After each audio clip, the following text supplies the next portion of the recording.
Hello, welcome, welcome.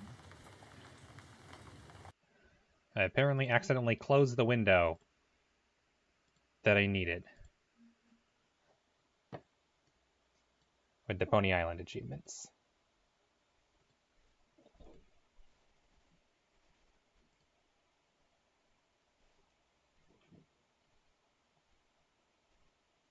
I want to say, is this one? Nope. Is it this one?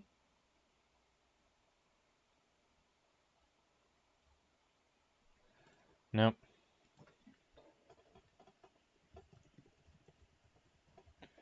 Pony Island ticket locations. That's what I need. Preferably not on fandom. Here we go, 100% guide. Beautiful. Now let's see. I need to get 13, 14, 15, and 16. Those are the 4 that I'm missing. Beautiful. Because I believe I have 20 out of 24. And that should let me get Ticketmaster achievement and the other 2 secret achievements.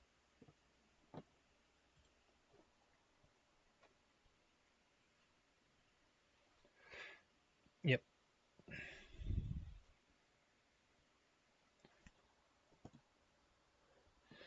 Alright, and I need to locate the 3rd, where in chapter 3 I can talk to the guy who does the thing. Where is...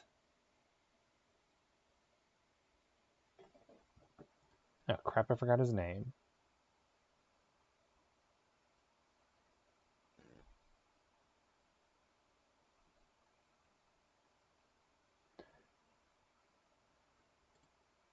Baphomet. Pony Island Act 3. In Act 1, in the blah blah blah option, in the Cave of Truths, Part 2,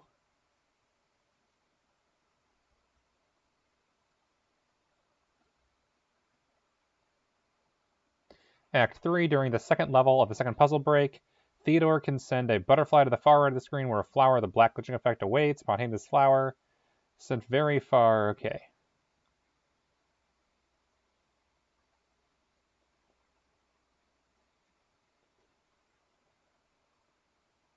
So it's 2nd level of 2nd puzzle break. That's not required to get the true ending. That's just required for an achievement. And apparently you can get them out of order, so I'm going to probably do the 3rd one first.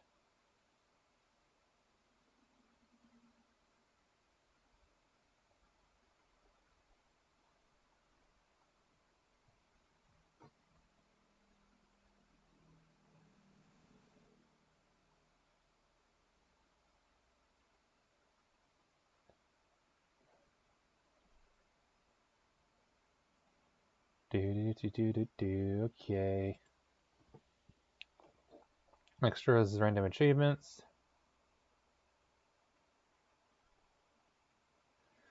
And you need to theoretically ask all 5 total, because the last one's the hardest one to get. Alright. Oh, and let's turn on our warnings.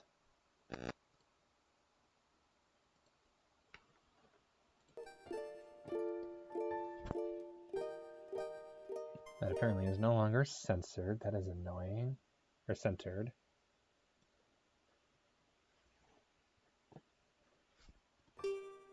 Yeah, well. Alright, so first off, Act 1.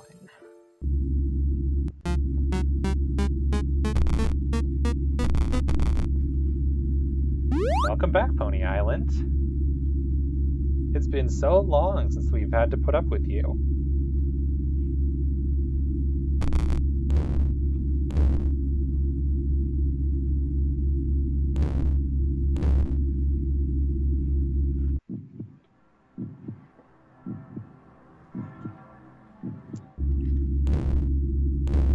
Who was I? When did I die? Who killed me? Abu al-Kindi, he fought for his city.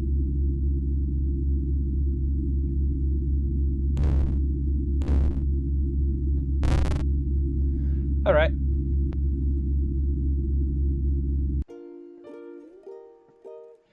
Next up, to get the next wall location, the second puzzle, Act 3, second level of second puzzle break.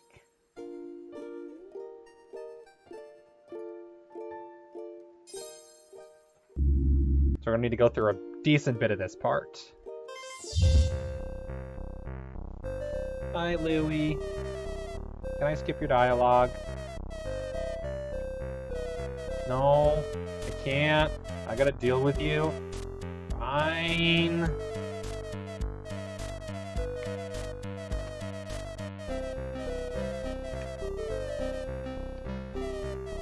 Happy pony game.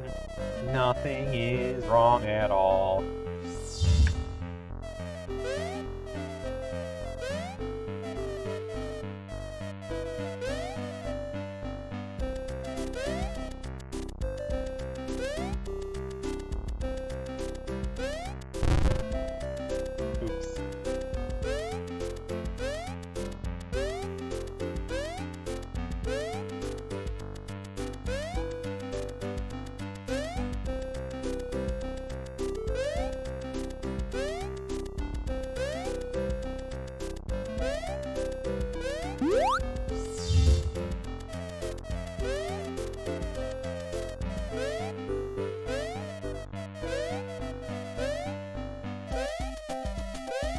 Level of second puzzle break. The way that the neck turns is definitely not healthy. Oh, they do still have the recharge effect.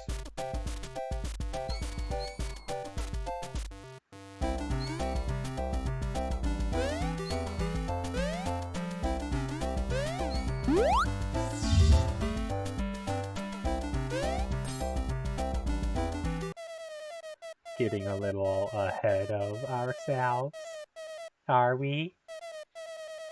You didn't even let me explain that one. Ha ha ha! It's okay. Yeah, dying on these levels is annoying because when you die and have to redo the level, the tutorial doesn't occur and it's just a bunch of walking while nothing happens. No dialogue.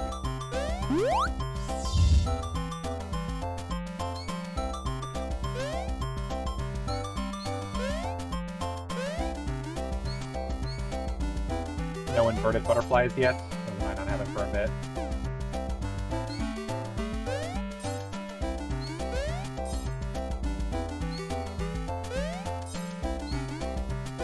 Switching!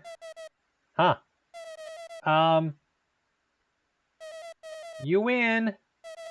Looks like it's time for a puzzle break! First puzzle break. We need the second puzzle break.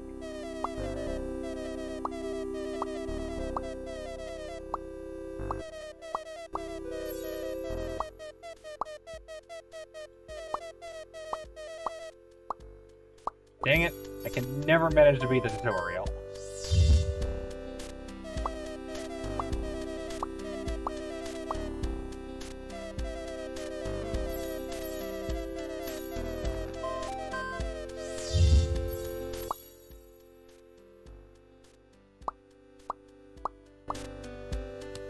And now this one's impossible because we don't have the split right.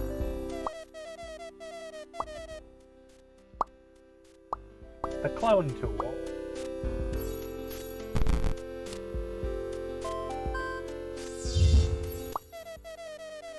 It doesn't matter which butterfly. Oh, frick.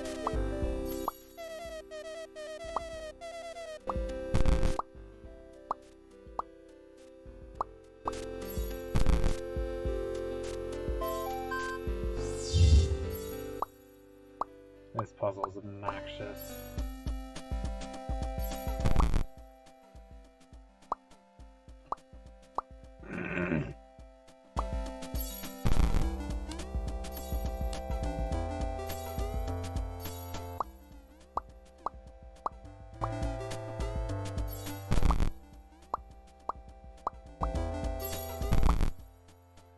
Because I need the arrow on both of those at once.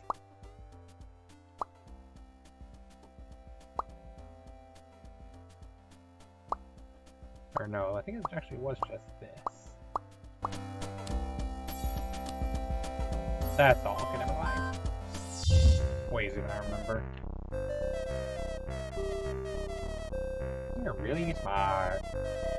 Let's get back to our adventure. Woo. Anti-butterflies.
And yeah, this is part of the game, is probably why they said precise mouse controls.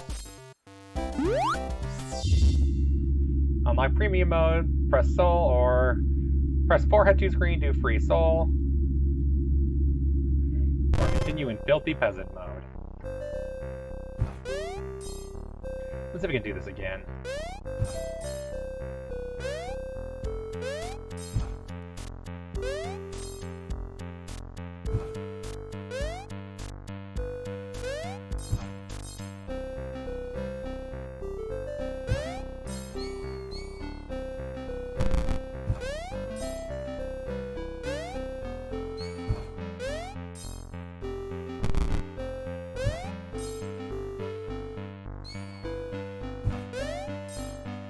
Oh, hey, I did it.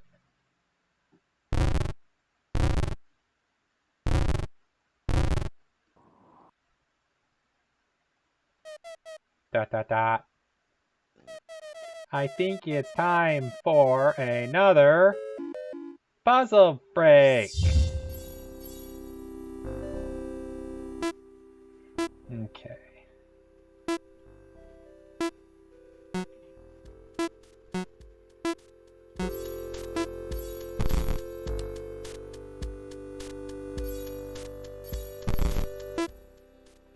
I remember this one being obnoxious.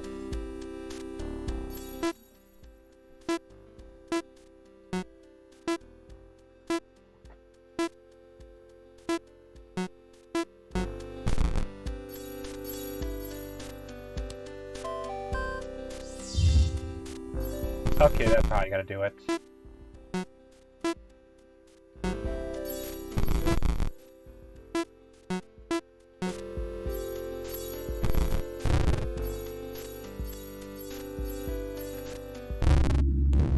Our last encounter before the end. Enter back to leave this place, or I may show you one final vision.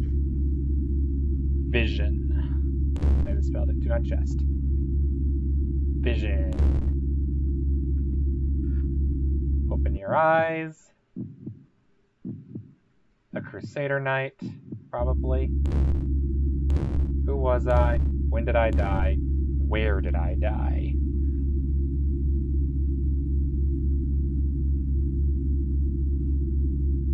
Who was I? When did I die? Where did I die? We'll do where this time. Jerusalem's wall, far from your home.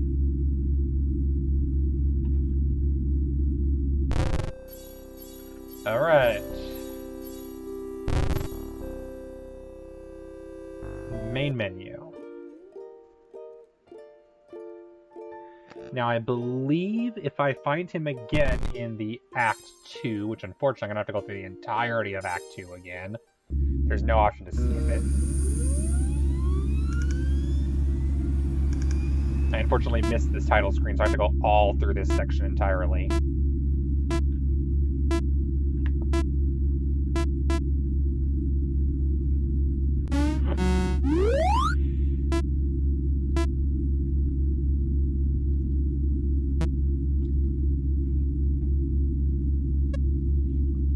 Good to see you. The Hazel guy was mad. Why wouldn't I be? Nothing suspicious. No.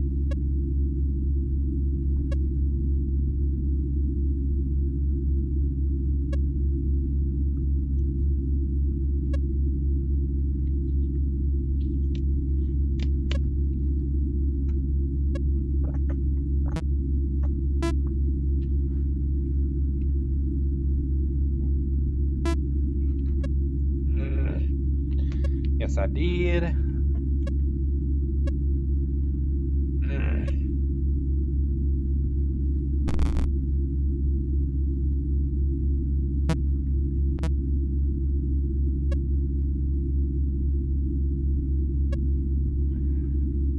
Okay.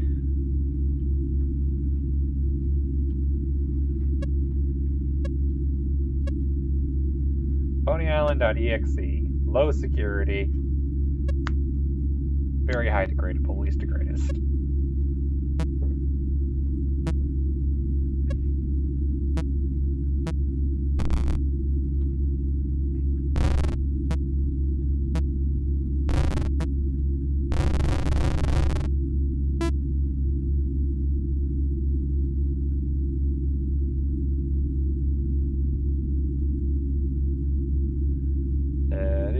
Password backup text. Lucifer's Ponies.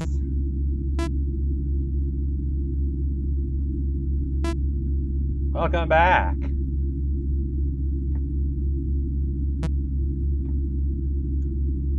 Butterfly Weed.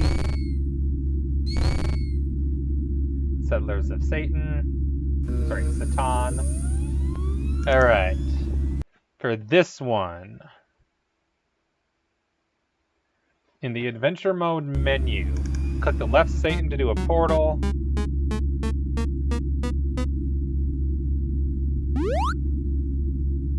This is the one I missed before.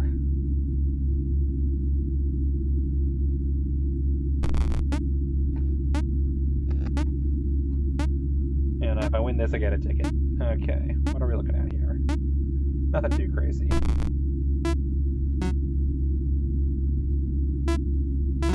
Honestly, this is an easy puzzle compared to some of the ones I've had to do.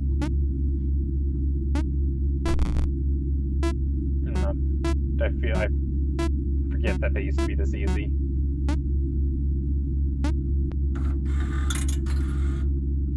Ticket number 21.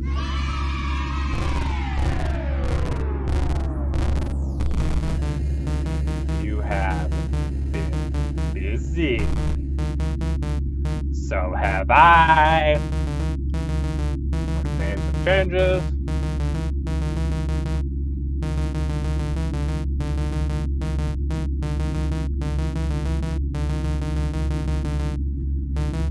Okay. Please refrain from cheating this time. You gotta be. Teleportation, new function.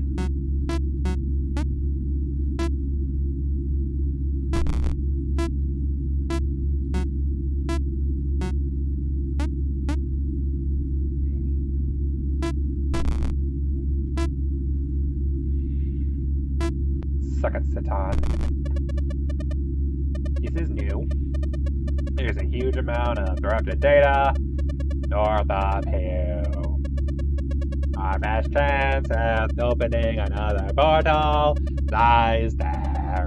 Just play along.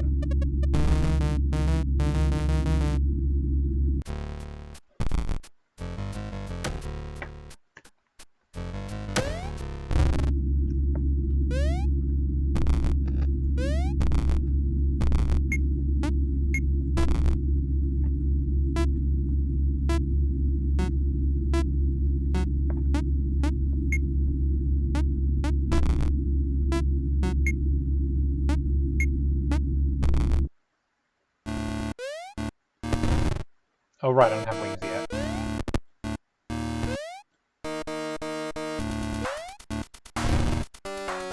Still don't have wings.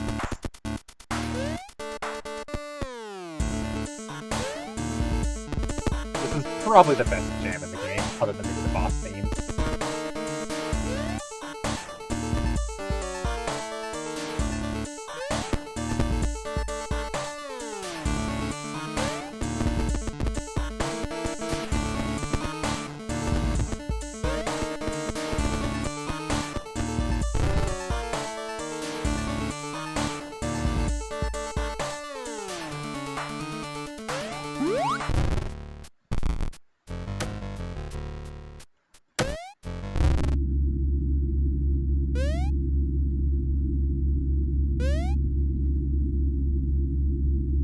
Whee! I can fly! I can't fly.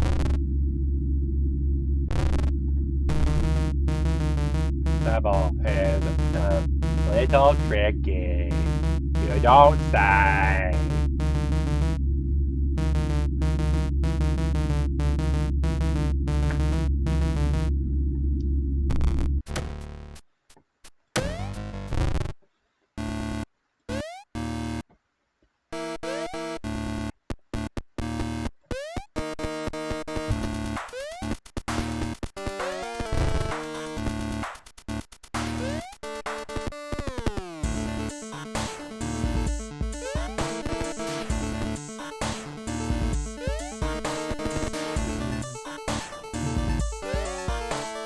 No!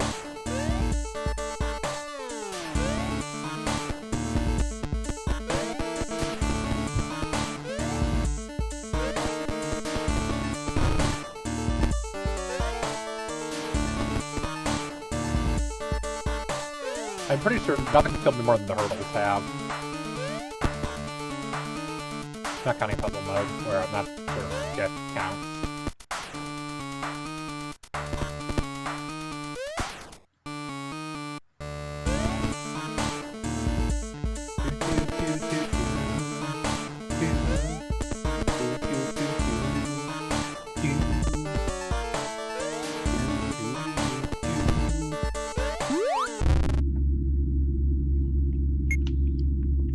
Woo.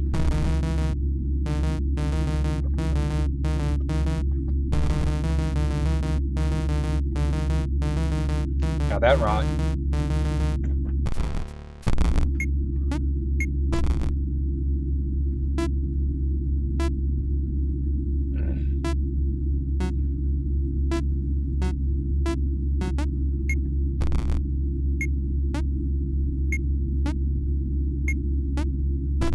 Yeah, let's do this the easy way. Yeah, 120.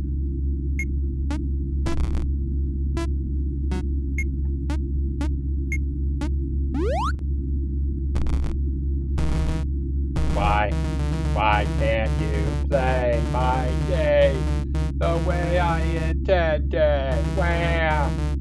Enjoy the wings, cheater.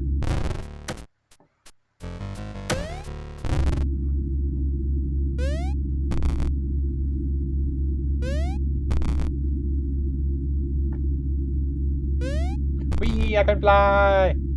I'm a flying pony, oh yeah!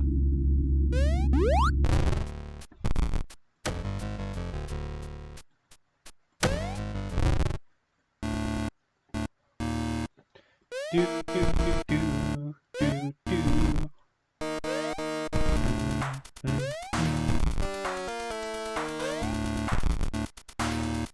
Do do.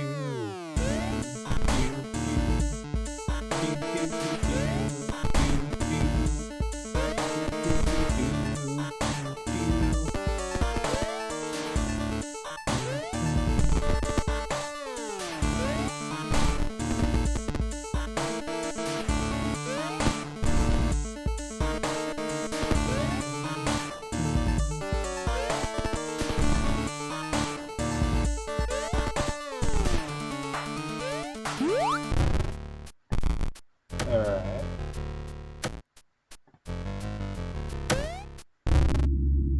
Yeah, before I guess I didn't realize that you could cross even though there wasn't a thing.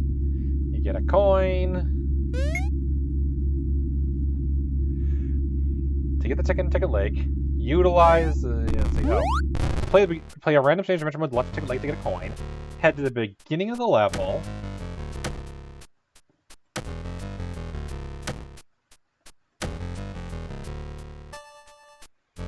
At the beginning and find a secret path to the left. Eventually you'll reach a boat. Enter the boat with the coin to get the ticket.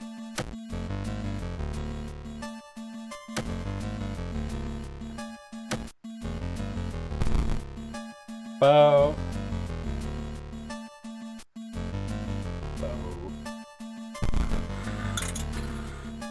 Yeah, I'm a crusader or something.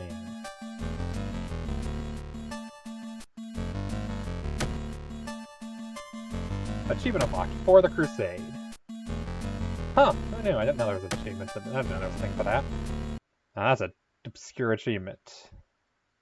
Look at my achievements, look quickly just to see what the requirements are. Found the alternate avatar, okay. I am now a crusader and not a pony.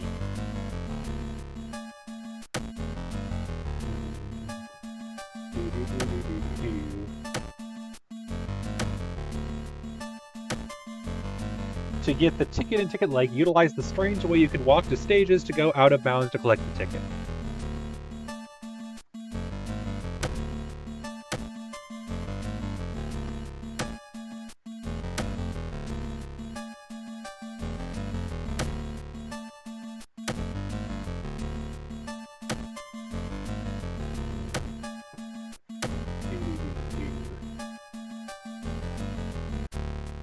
Gotta beat this level first. Do do do do do do do.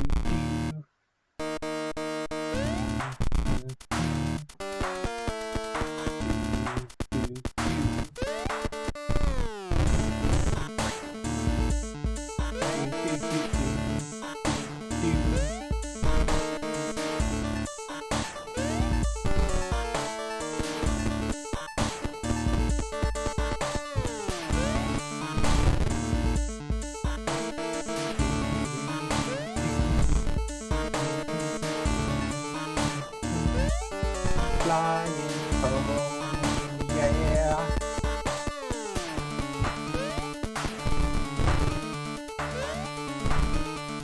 Do, do, do, do.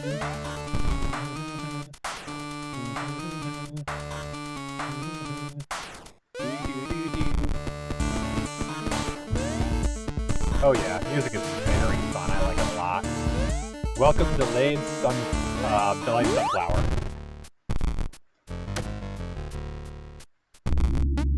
Okay. So that's not possible. So what do we need to do here? Null is bare under 0. No, we need to get bare under 0. So we need to do this.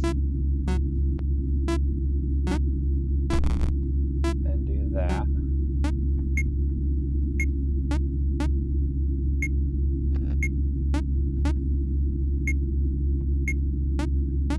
There we go. Then do this. Boom.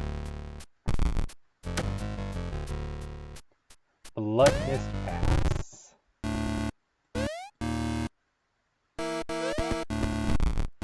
Yeah, this specific song is probably one of my favorite songs in the entire game. It just does the 90s retro vibe pretty well, while also sounding a little but not too creepypasta-like. Given that this game is basically an homage to classic, like, early 2000s creepypasta. It sounds like music that could have been in a very poorly programmed arcade while also still being pretty hip, and I like it.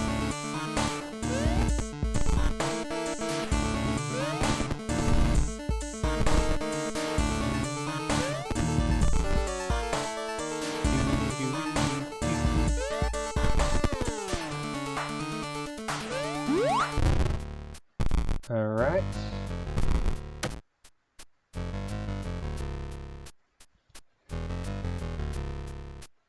You know, stages to go out of bounds.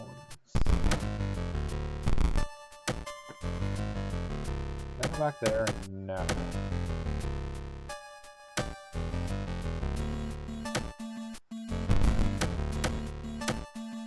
Okay, so Ticket Lake.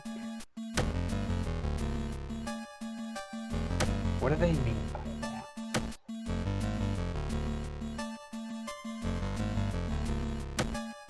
It might not be till a little later. We'll see in a second.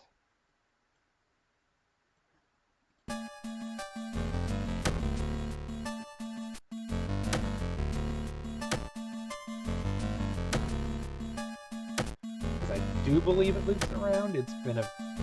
obviously. And there's the level. Huh. Pony Island Ticket Lake Ticket. No, I don't mind cheating in a game like this.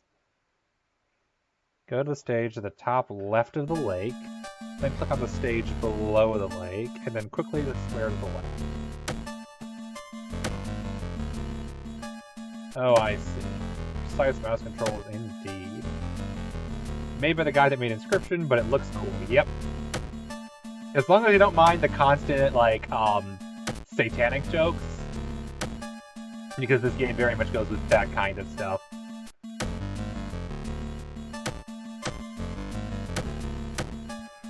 Go to the stage at the top right of the lake. Then the stage below the lake, and then the square to the left. Oh, I see. Oh, I get it.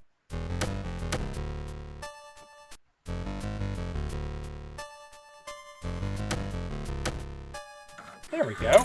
Okay, there we go. And yeah, it's a lot of fun. Doesn't take itself too seriously, doesn't wear its welcome out too much. Short game, but a lot of fun. Right now we're just working on 100% beating it, which requires getting all the tickets, which I believe I am... Yep, 23 out of 24. One more, which requires breaking this segment. So, minor spoilers for 100% completion run.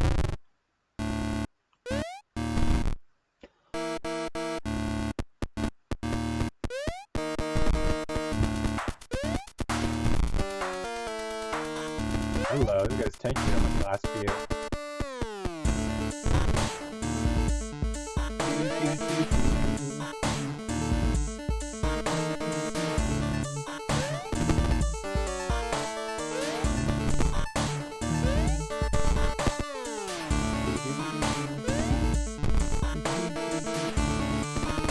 I believe the company also made the Hex, if I recall correctly. That's the most recent game that they made.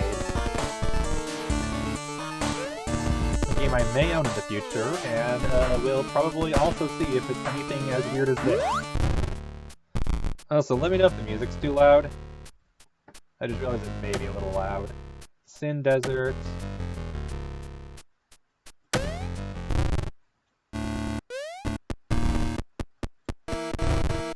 Frick. Let's go a little too early.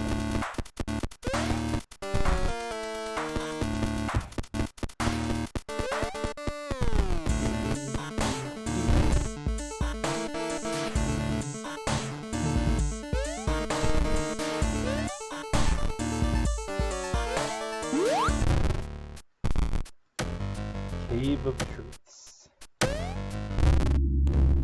You've done well to find me. Or I may show you a vision. Vision. A glimpse. Can I please get the third question?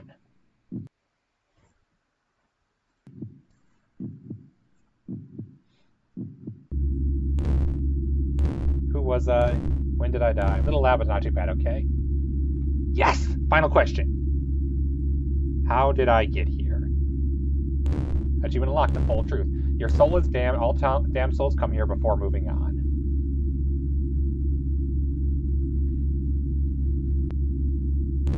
Leave that is enough. Not loud on your end, okay. Well, your phone's also probably a little quieter. I turned it down a little, that might help. Because I had the volume, I forgot accidentally at 12 versus 10, so just a little loud probably sounds right. Alright, all that's left is to get ticket number 16. which for me is the last one to get because I just missed it when I was going through the previous section.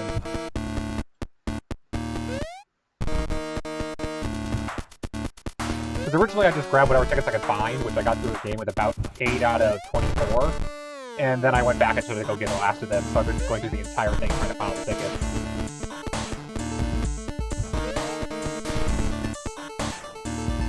And in the meantime, to grab the other achievement I missed, which is the full truth. Talked to Bahamut in all 3 locations, so he asked the final question. So we've confirmed that we were a crusader from France who went to the Jerusalem to siege it during the Crusade of, I want to say the 3rd Crusade? 2nd or 3rd Crusade. And then we died outside the walls of Jerusalem to a Muslim warrior defending his homeland. And then our soul ended up trapped here because apparently all souls end up trapped in Pony Island before they pass on. You're doing so great. Now I need time to create more levels. When getting to the keep at the end of Act 2, you'll walk by a corrupted gym. Below it's a lake. Keep walking by the lake to spawn. Missing. No. Unlocking a ticket. No.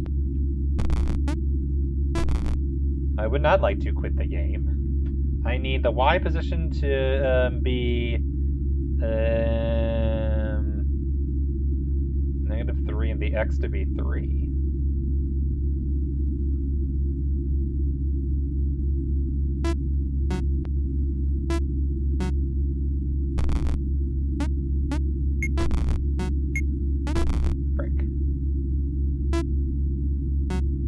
That might have actually done it already.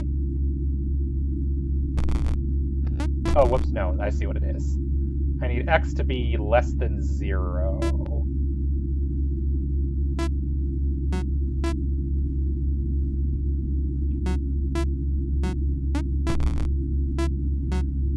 So X needs to be less than 0.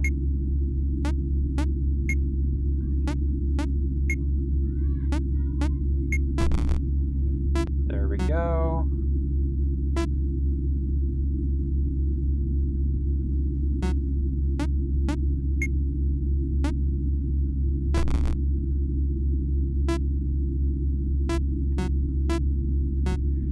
This, yeah, it's some sort of hacking thing.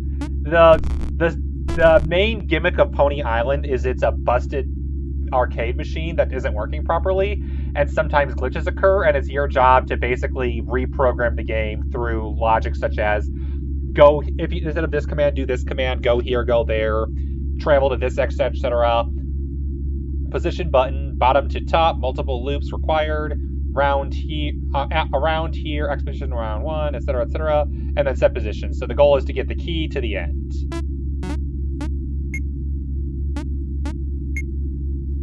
In this case, I need to navigate it such that it only, it only hits these things. So X must be less than 0, and Y must be more than 0. And there's a couple of things that'll reset me to being even more or less, and I can't do that. Oh no, there's no levels! When getting to the keep at Act 2, you'll walk by a corrupted gym. Below it's a lake. Keep walking by the lake to spawn missing.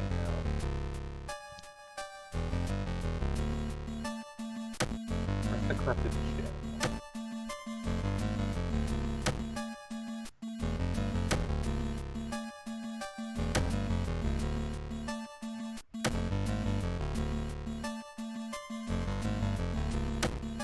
What'd the cat do?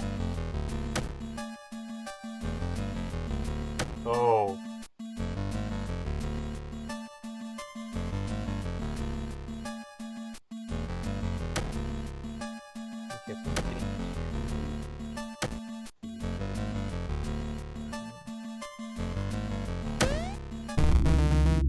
I told you to take away.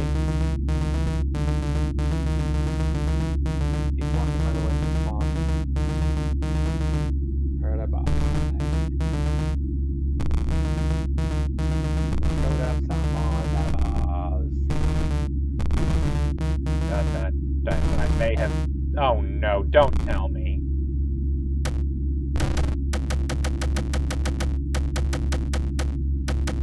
Crap.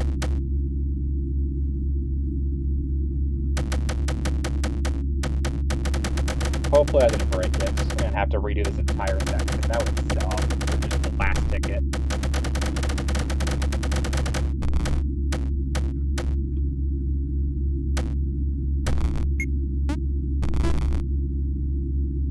busted.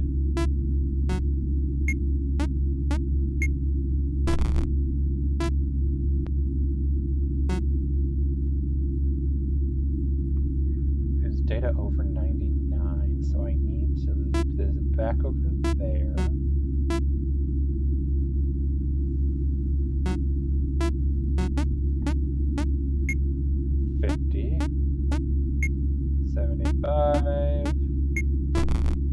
And then I need to put this over here.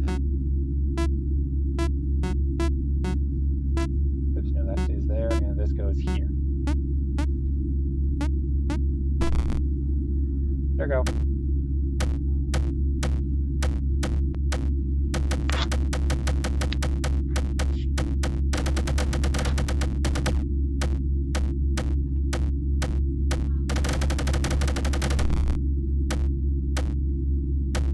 Hi, Louie. You're terrifying.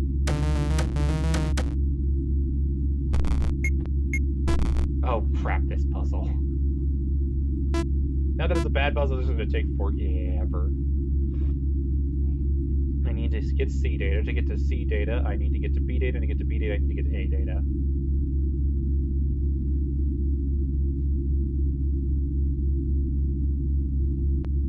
So first off, I need to teleport to get to the A data.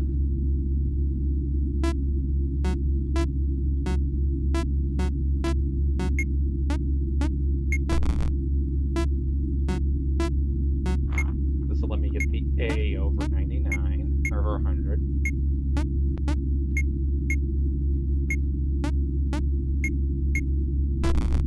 Okay, that's at 100 now. Now I need to teleport to here, which will let me do this. And then I need to put this arrow here. B data.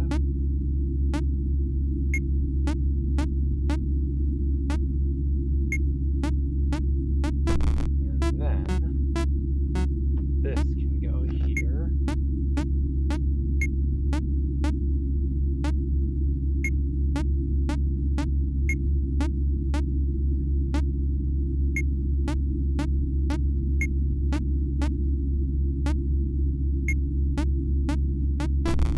And then this can go there.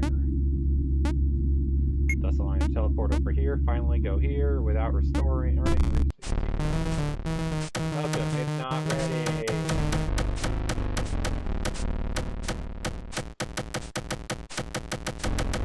Down, backwards, down now. No face cam because if I have this whole problem where I haven't finished eating dinner yet. Classic. Face cam is when I'm not stuffing my face. I don't want to do that to you guys. There are no blocked things in this game anyway.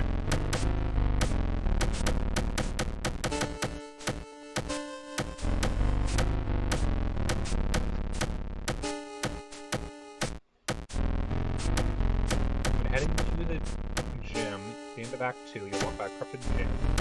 Below it is a lake. Walk by the lake.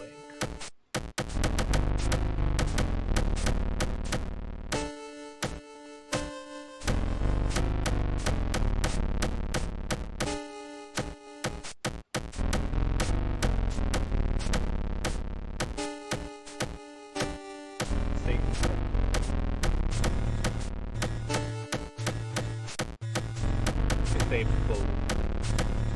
You'll walk by a corrupted gym.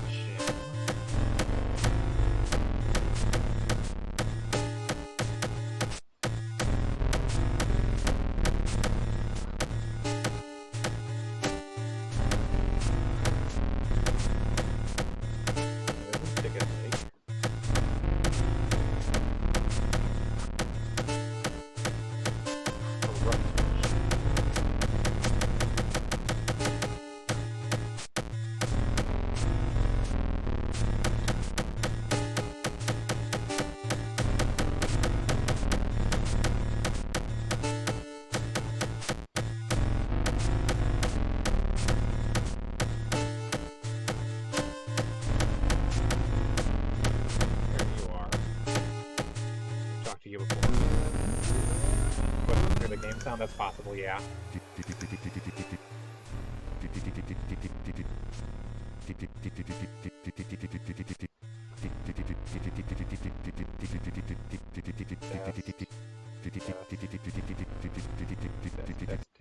Test.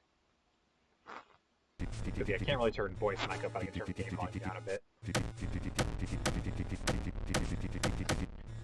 Yeah, that I can't do much about that, because every time I click the mouse, then it makes a noise. This section is super obnoxious. This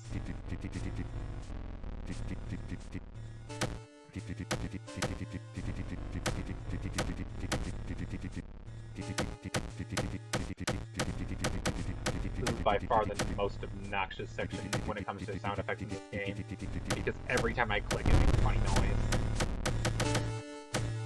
You can hear me, yeah, that's fair, because I turned the game volume down about 2 points.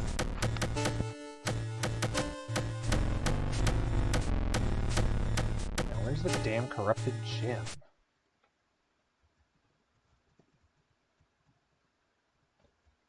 Corrupted gym.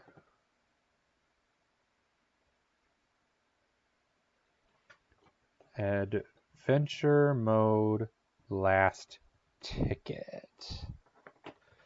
Fine, I'll go to the Pony Island wiki if I must.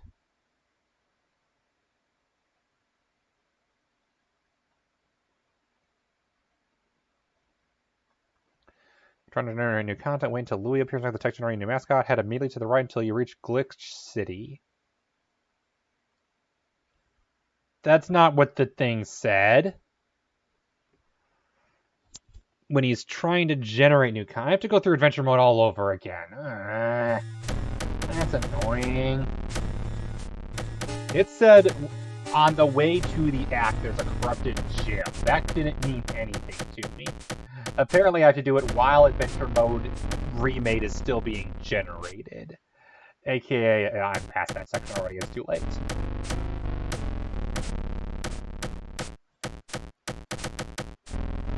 Wait until Louis appears. Thankfully it's just adventure mode, not the preface, which is what I had to do last time, but still. Ugh. Main menu. One more reset. Act select, Act 2 world map.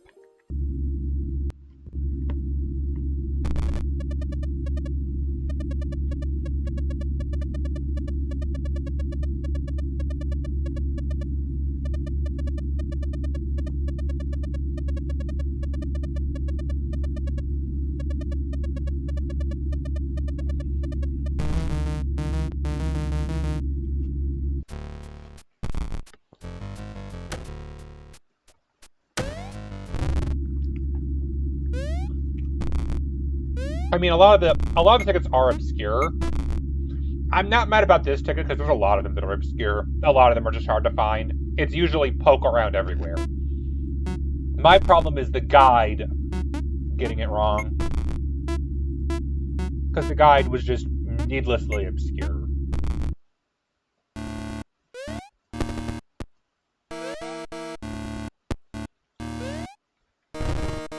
Right, don't have wings yet.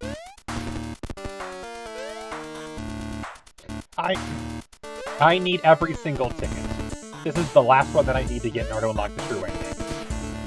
Spoilers.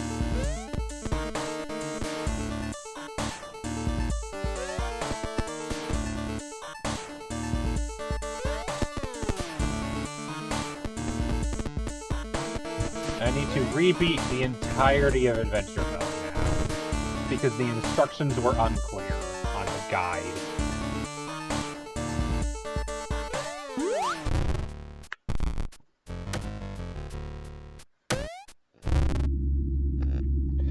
I mean, I've only had 2 streams for this game. Last one, like, I had one on Halloween and I had this one today, so you haven't missed too much, Mock.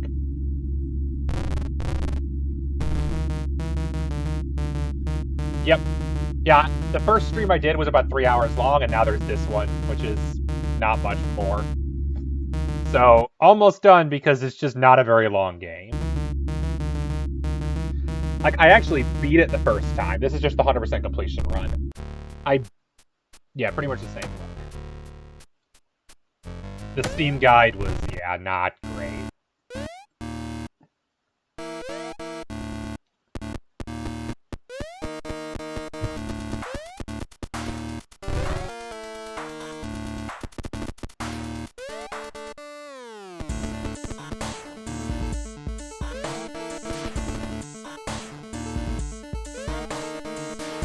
Yep.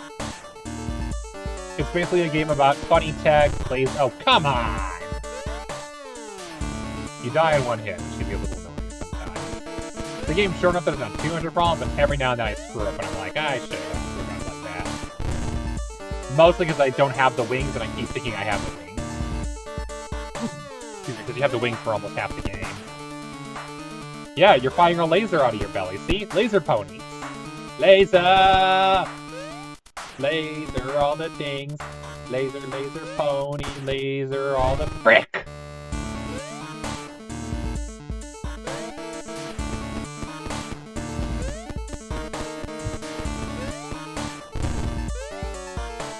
I do believe I have to go through at least the ending of the game again in order to get things. I may just go speedrun the entire thing to just show it off, because it's a fun game. And I got enough time to get through the other thing. I've only got Aviary Attorney to go after this. Satan's the main villain in this game, yes.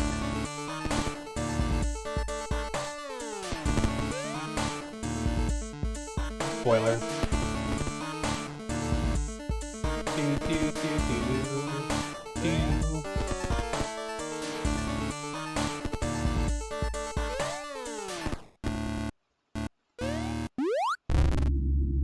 Yay, we got 1 experience.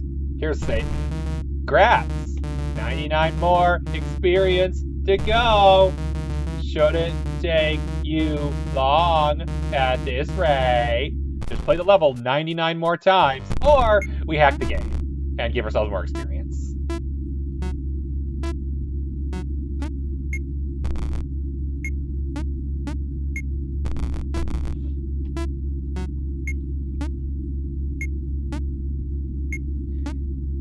$80, $100, $120, $100. Satan's not cheating.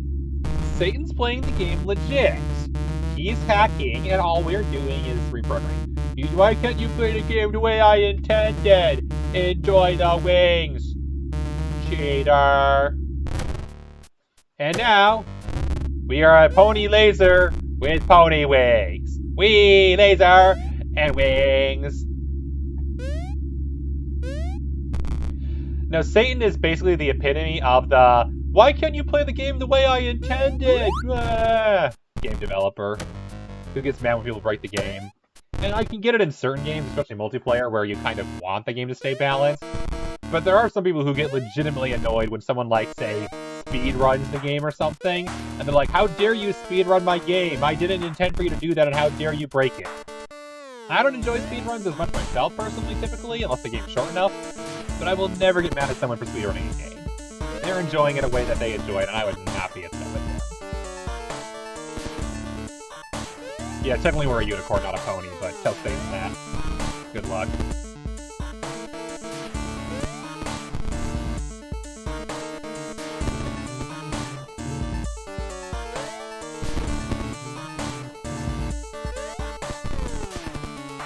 Yeah, adventure mode is definitely the longest portion of the game. Okay, we'll skip that this time, because I've already got that.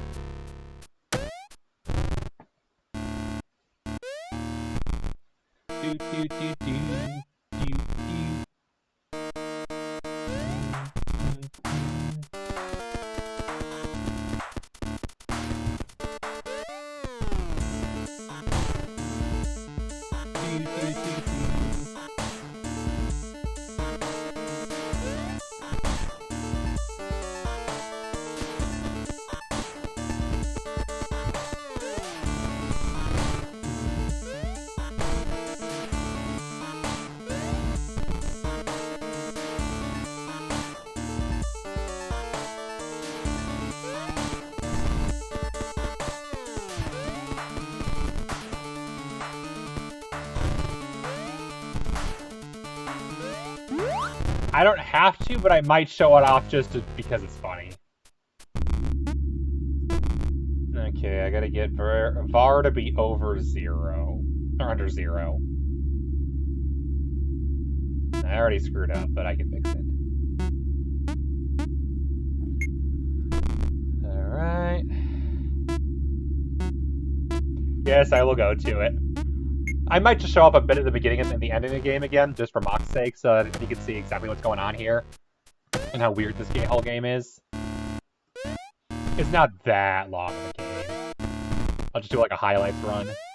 And I need to go to World 3 anyway, so I can actually unlock the ending, I believe. Because it's like post-game stuff, technically.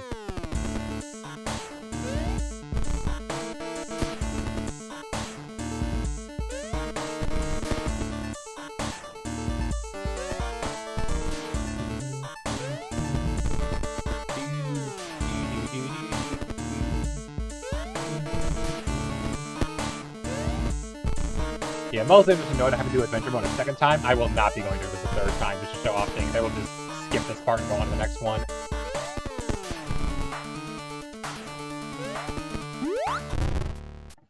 I am doing my best to just speed run through it right now.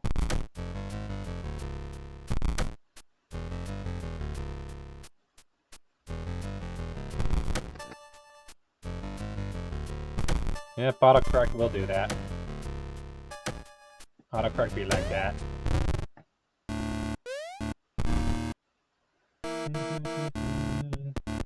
Big boy.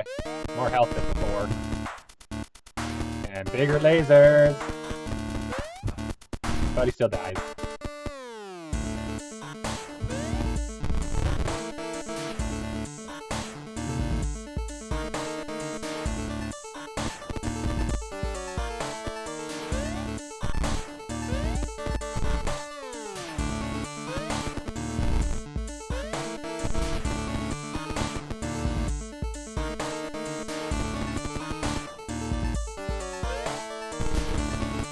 All the laser rings, dang. Holy crap, all the rings.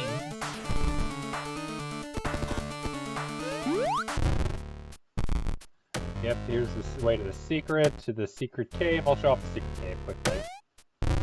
Internet died for a bit, but you're gone. Oh, that's, yeah. Frick. Angel Devil was just saying that you'll be able to see things. What I might just do is go back and go over parts of the game again. Angel Devil wants to see a certain part again anyway, so I might just go off and show a bit of it.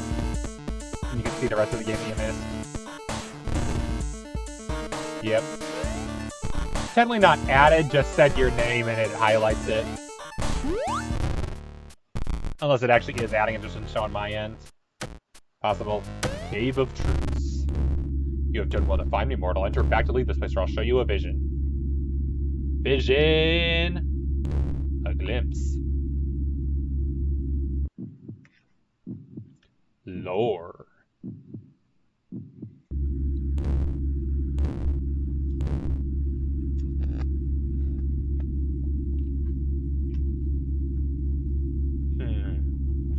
Who was I? I was Theodore.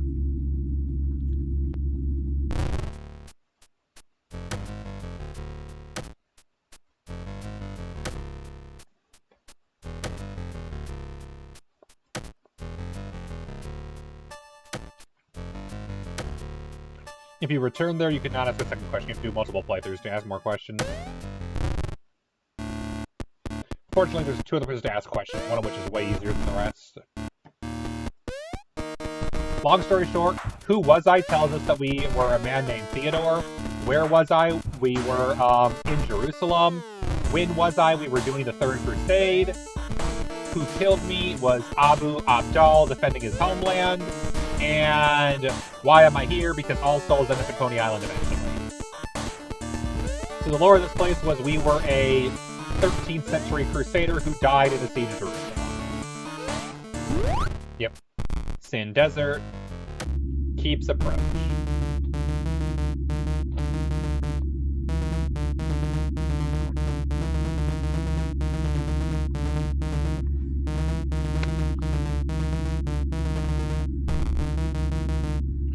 Take a break. We have to quit the game. Oh. No, broke. The no's over here. So it's held in... Yeah, it's kind of a purgatory. Alright, the level is broken, so we need to change the X to, let's see, I've already screwed this up. Well, you kind of have to.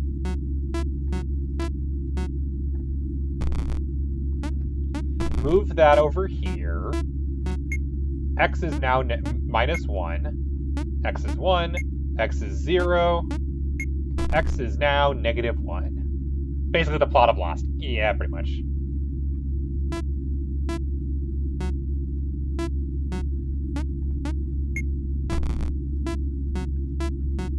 Okay.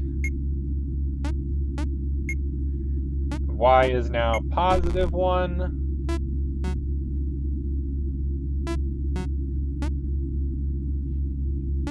There we go. Puzzle, everything's fixed. Now we can say, no, we don't want to quit.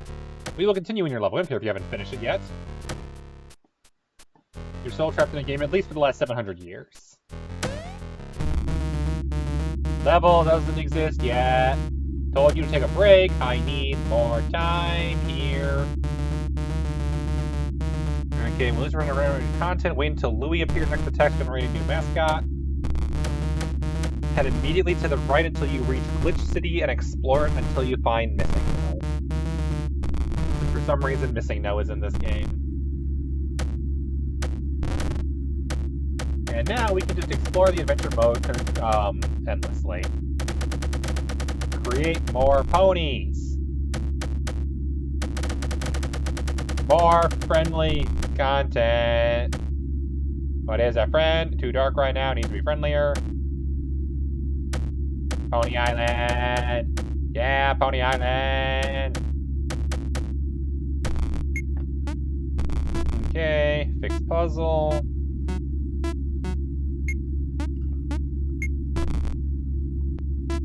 We need to set data to be over 100.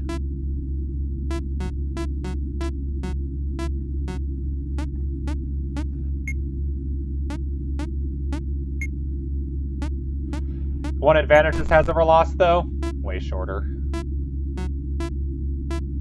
And it has a decent ending. Yeah, I never actually watched Lost, so I'm not one to talk. Build speed times 10. Generate new mascot. Go to the right.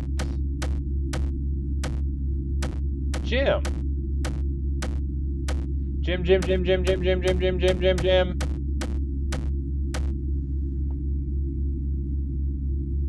Explore it until you find Missing No. So you might as well need to help me. I don't know what Missing No looks like. You like the ending? Yeah, I never actually watched Lost, so I have no clue if it's actually any good or not. I just know some people felt that the ending kind of was. To be fair, Lost is the kind of thing where you're never going to make the ending actually please everyone. That's just the way it is. Somewhere in the lake, the other guide said.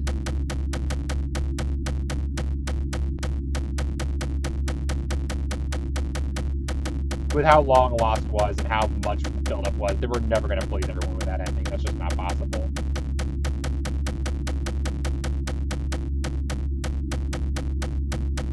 People on the island, yeah.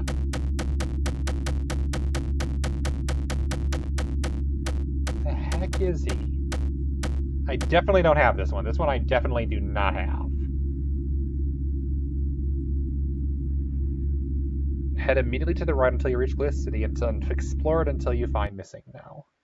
According to the Steam Community Wiki, Steam Community section, when getting to keep it active 2, you walk by a corrupted gym. Below it is a lake. Keep walking by the lake to spawn Missing No.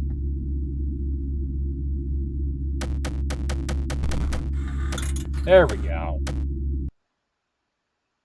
And we skipped right to this section. Oh well. You found all of the tickets. Every last one? Even the one in the pause menu? Yeah, that one was a pain in the butt. And all while you knew that you were holding me prisoner. I think I understand you now. You want true completion. Utter closure.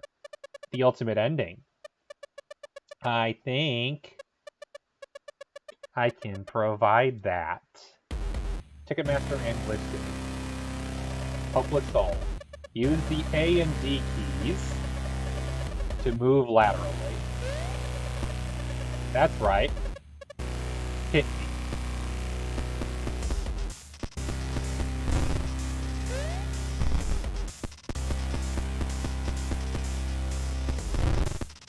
Hopeless Soul, the one who we've been in contact with the whole time, who said, hey,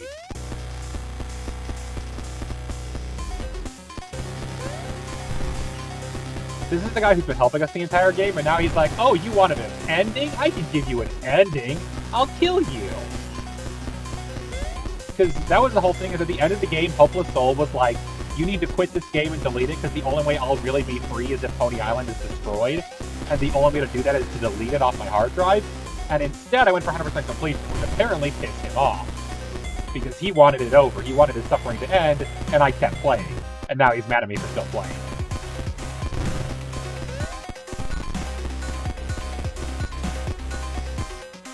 Yeah. Nintendo be like that.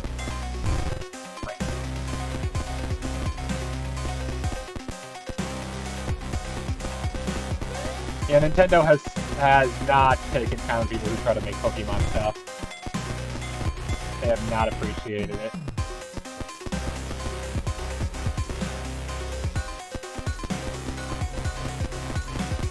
They have been generally not happy about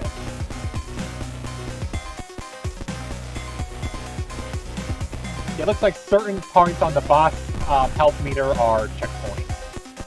And done! Did I pull in the game after Mario? Well, yeah, but that's you can do that easily. You need more than just this. Any proper boss has more than one phase. Let's have phase 2 then. You remember Pony Galaxy? Move with WASD, space to shoot, etc., etc.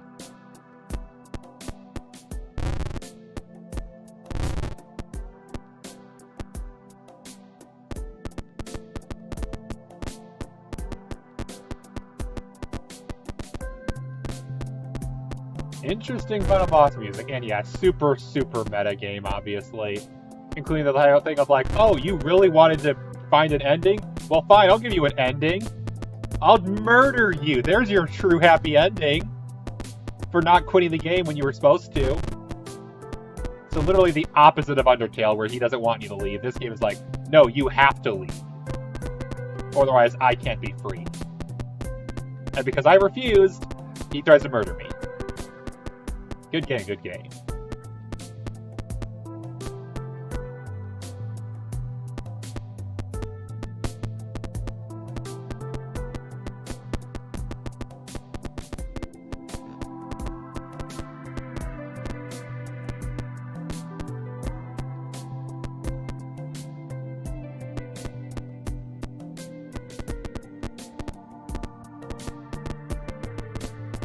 This is the main phase where I can actually hurt him. Can't do much in the other one.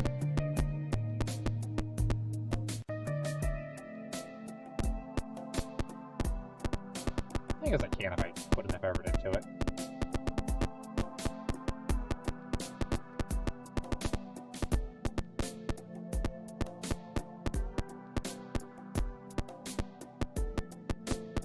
There we go.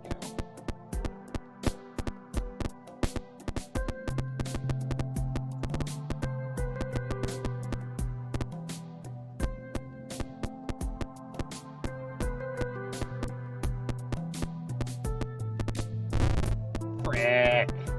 Doing so good.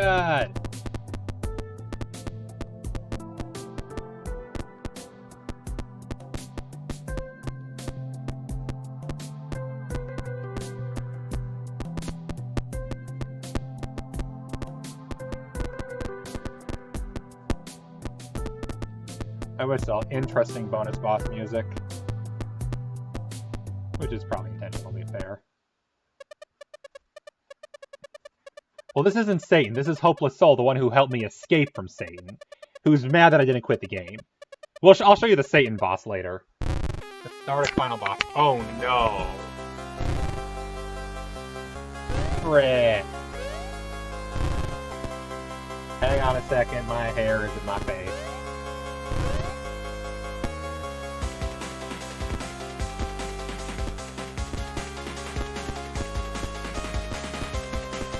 Of course, the final boss is in 3. I'll explain this in a moment, sorry. There's way too much going on to read chat right now, I do apologize. You hit me? With what? Oh, right, I still have to read chat.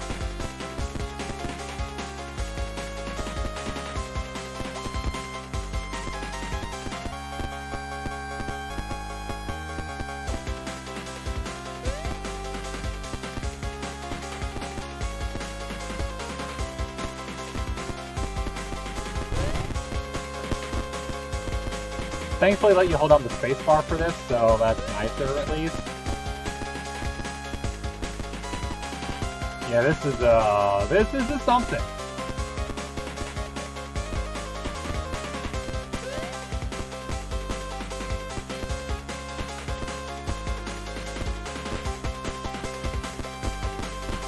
I'm gonna be behind on so much chat, I know it. Oh well.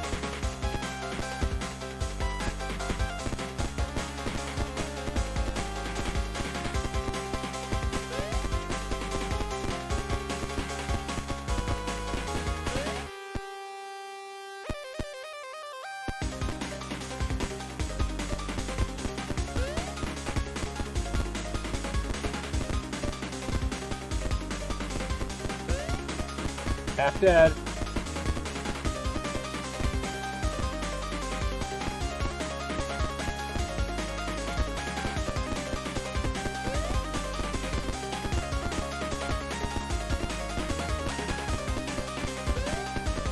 I do wonder if anything's different if you get all the tickets before you get to the final boss.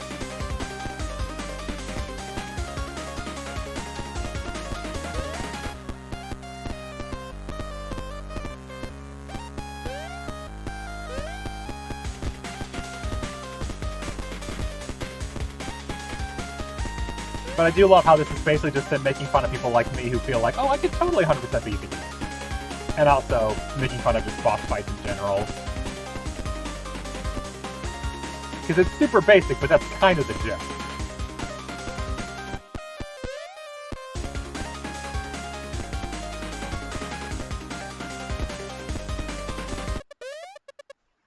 That's all I have.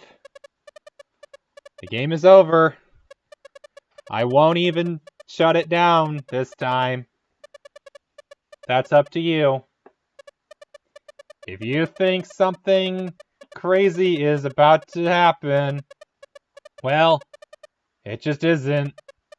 Game over. Thanks for playing.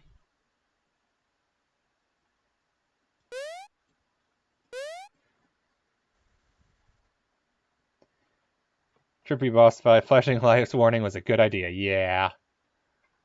The hacking scenes could occasionally get trippy. And then, yeah, other stuff.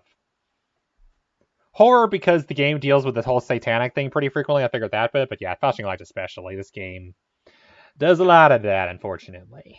It's one of my biggest gripe is all the flashing lights that they use so often.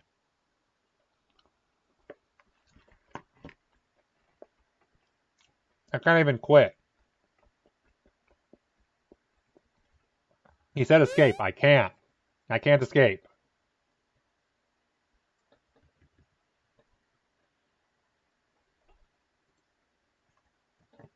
Hey guys, guess what? 100% completion of Pony Island. Yeah! I'm a pony master! Yeah, pony master! Pony master. Weird, yes. Weird is a great way to describe this game. But fun. Alright. I'm going to go back into the game, even though it told me not to. I'm going to show off a few of the scenes just so you can get an idea of what else we were dealing with. And the more interesting boss fights in my opinion, especially the second one. I think was a good one. Is he gonna yell at me for coming back?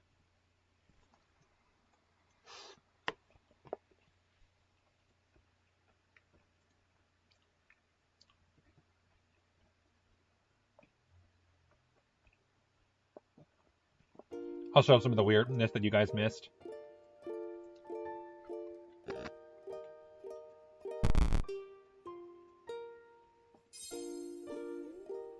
If I continue, will it put me back in adventure mode? No. Crap. I have to reboot the game because you can't quit out of that segment.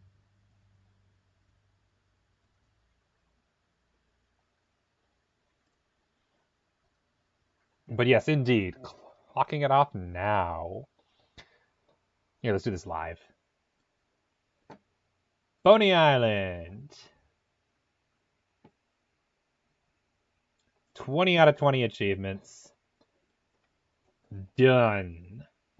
I'm not going to say mastered. The guy who made the guide has done more. Who made the one for the one achievement. I think he's done more. No longer playing. Completed. 20 out of 20 achievements. Done. Boom. My backlog. Pony Island taken off. Completed Pony Island. One game move from beaten to completed. Yay! Another game that I'm good. All right, where is the game? All right, let's go back to Pony Island one more time to show some stuff off.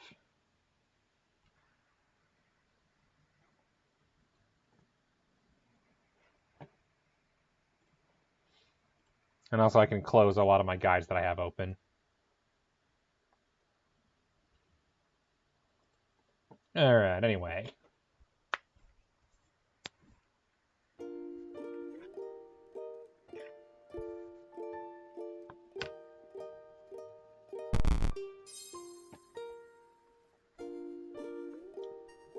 A friend has a spare code for The Hex, the next game this creator's made. It's also a bit of a creepy game, but in a different way. It's a murder mystery. I think I'm going to save that for next Halloween. I need to go work on other games still. Alright, first off, intro. When you first boot the game up. System Tech Incorporated.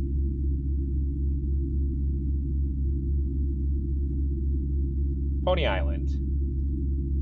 Nothing wrong here whatsoever. Perfectly normal game. Options that help. Cheerful facade cannot be turned off. Anti-aliasing you can do or not. Advanced RNG you can turn on or off. Free ticket. Got you a ticket. Pony physics can turn on or off. Fixed start menu. Oops. Put that back on. Now I can't turn it off. In-app purchases. Can't turn this off. Can't turn this off. Obscure options. Credits. Pretty sure I saw Osama bin Laden and Genghis Khan in there. Oops. The start menu broke.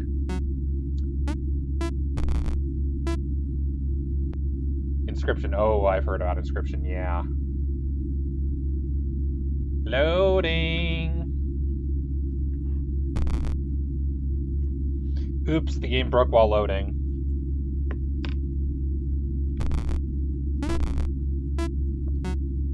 I fixed it!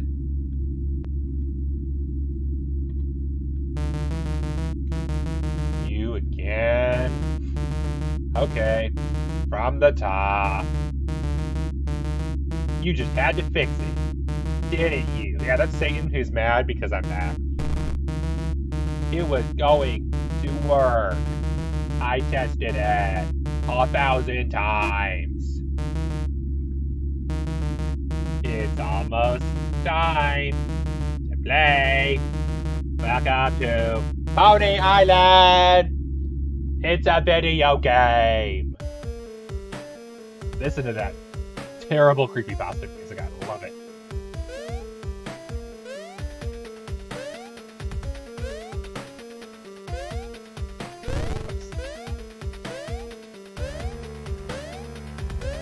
This is 100% messed up creepypasta music, and I love it.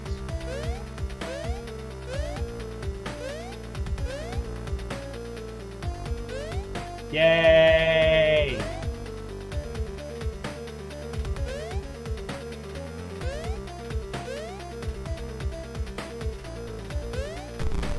Huge success! 752, 53, holy shit, incredible, insane, wow, huge success!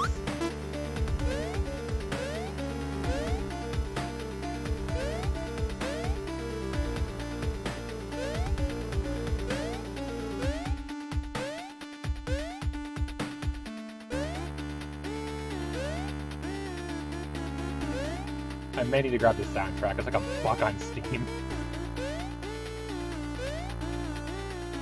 To be fair, the game itself is only $5 on Steam, so...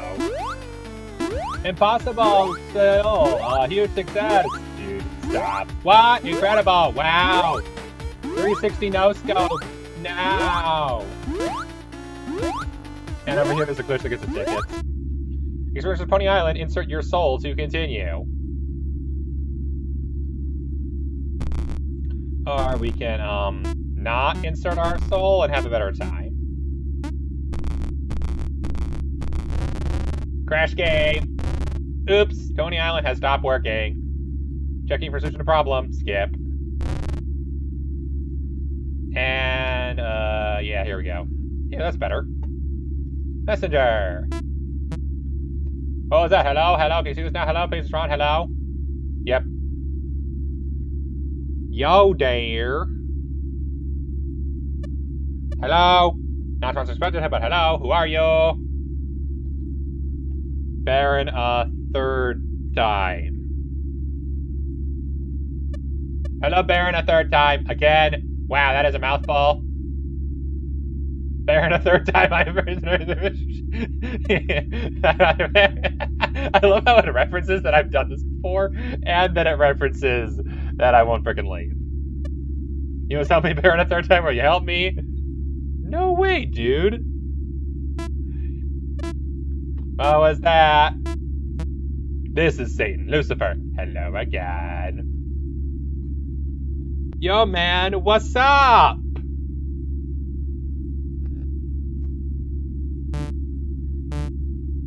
Yes, I did. Yepers. The positive feedback loop for completing mundane jumping tasks wasn't engaging enough for you. Who is messaging you?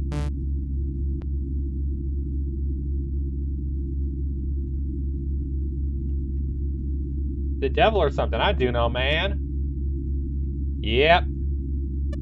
Crusade, don't speak to him, not my plan. For powering operating systems and how operating systems depends on. I think a single less empowered humans must truly escape.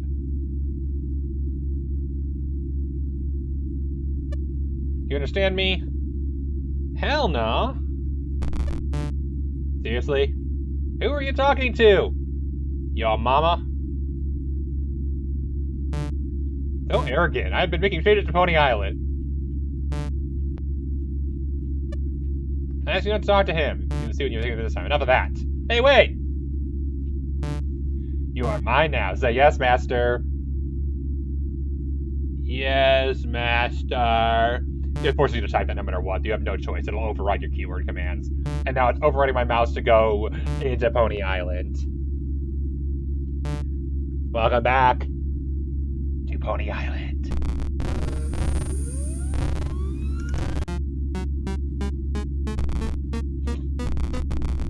Alright. This is the official Act 1 after the intro's over. This is the thing I was going to show in the story mode, but I wasn't able to because of the game interrupted. Enter the password. Baphomet. Correct. Behold. And we get a vision.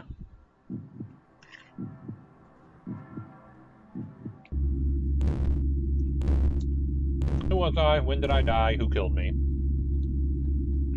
When did I die? 12:52 in the waning summer sun. See how the summer crusades. Cool. Back. Alright, enough of that. I'll show off the boss fights quickly and then we'll call it a day. Go play Aviary. They aren't long anyway. And thankfully you can skip right to the boss fights, which is polite of them. This is it. This is the core file. That looks like a daemon over there. It's a kind of defense that he set up to guard the file. Shouldn't be a problem, since it's locked up. Yep, Azazel. Strange. Click delete core file. Oops! Azazel logic booting. Uh-oh. That's after the third Crusade? Am I wrong about that? What Crusade? I know it was some Crusade. I forget which one then.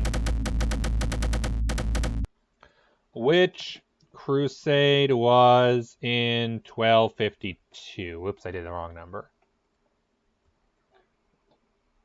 The 7th Crusade was. Okay, that's what it was.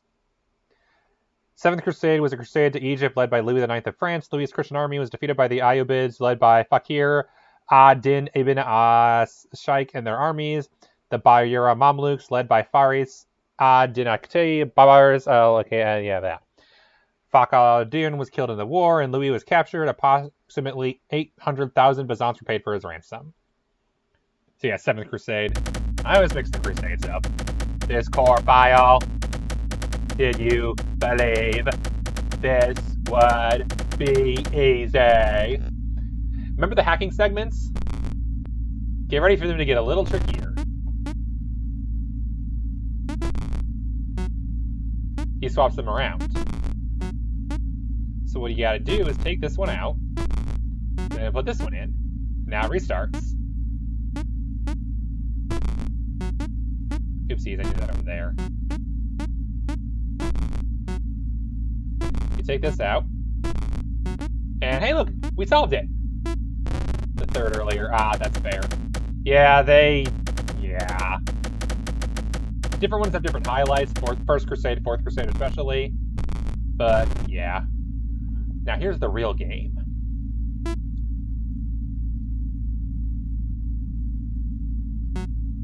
He puts that wherever he wants to. You can move it.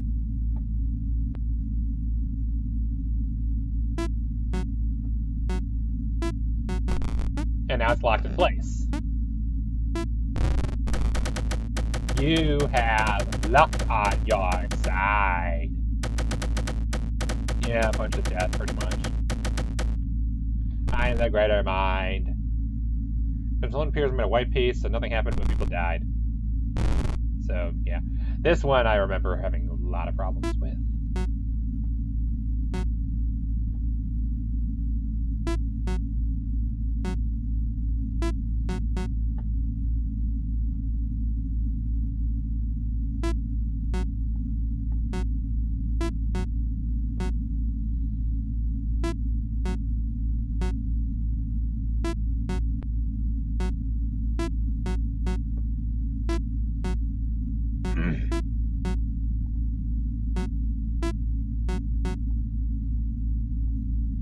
Frick nuggets, I'm one short. How did I do this before?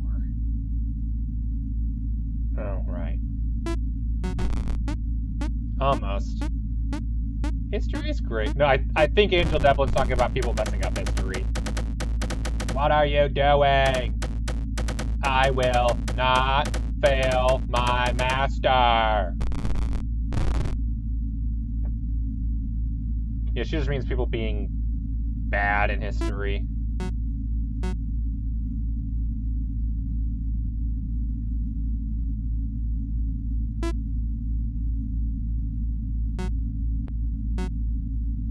This goes over here for sure.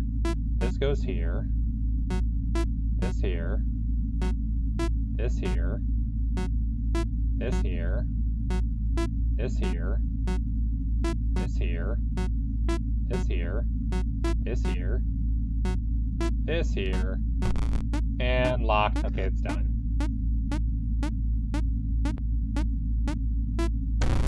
Yeah, the war thing, people are not. Oops. You have been deceived. Nothing to be powerful and rich.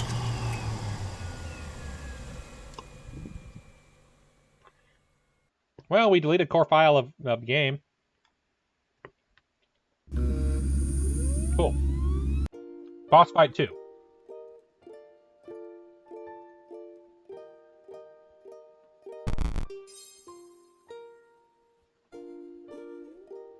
the boss after the whole adventure mode thing.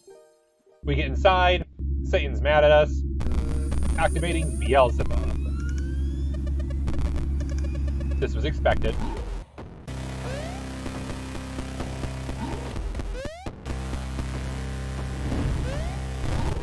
Oops. The laser has a cooldown on it where you can only use it for so long and then it cools off, so I need to make sure not to use up too much laser to destroy that attack. And then this you have to fly over while shooting those things and still attacking him the whole time.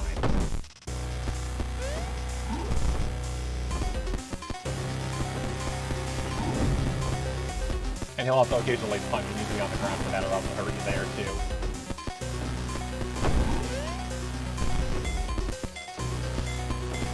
This one's a really cool boss and I love the song. Alright.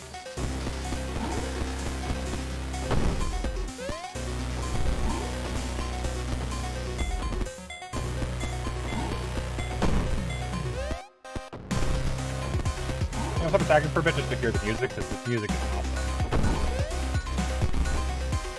You must have missed it. I think this was towards the end when you went to bed or something like that. Yeah, Beelzebub is probably the coolest looking boss fight. Too bad it's already over.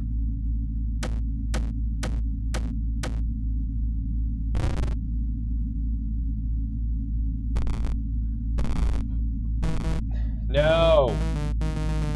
You are being led astray. Can't you see that?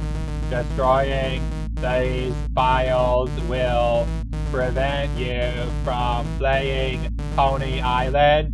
I mean, yeah, that's kind of the idea here. But destroying the file is the only way to advance the plot. Haha, you're funny.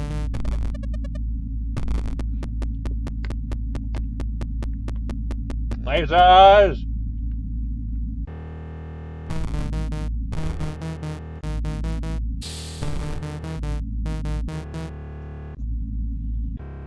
And that's Act 2 down. We deleted Pony Island. The end.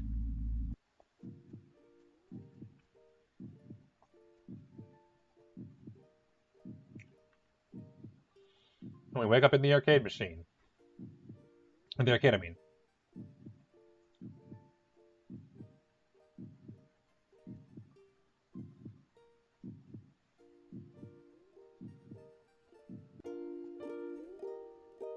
Pony Island. Start game. Hi, Louie. You're not creepy at all. Howdy, friend. My name's Louie. And this here is called Pony Island. You will play as a beautiful pony, frolicking and leaping over gates. But enough talk. Let's give it a try. Happy Pony, here come some gates. Click the left mouse button to jump.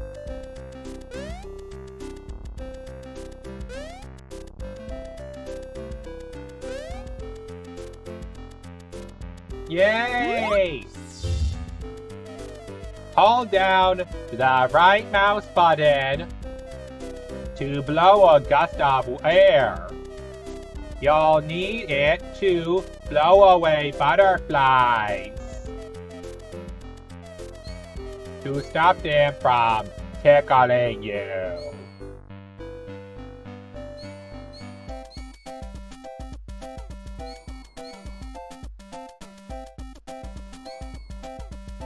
Notice the cracks in the top left and right of the screen because the machine is broken. We have pretty wings! Getting a little ahead of ourselves, are we? You didn't even let me explain that one. Ha ha ha! It's okay.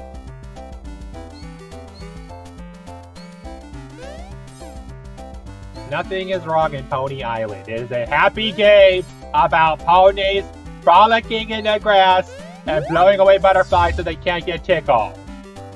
Pony Island is a happy game. The end. Everything is perfect. Nothing is wrong. Just ignore the fact that the screen's broken and that Louis looks like he's somebody's childhood nightmare. This is what you thought it was going to be. And we crossed the finish line. That's flashing white for some reason. You win! Looks like it's time for a puzzle break.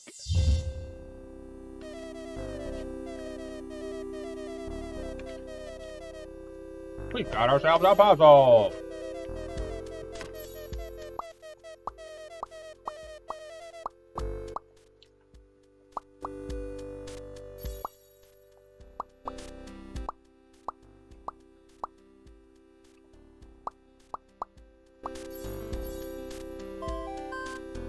Yay! And the teleportating puzzles. Those purple signs are tricky. If your butterfly reaches one, it'll fly to the other one. And then this puzzle's impossible right now.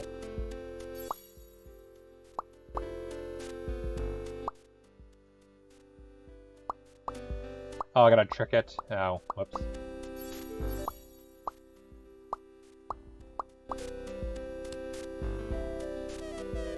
Alright.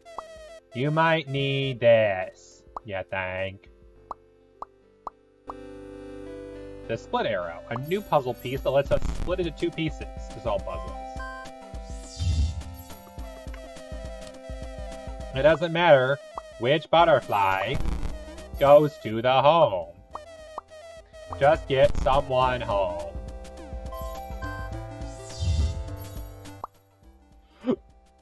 Excuse me. Okay, for this, that goes over here. This here.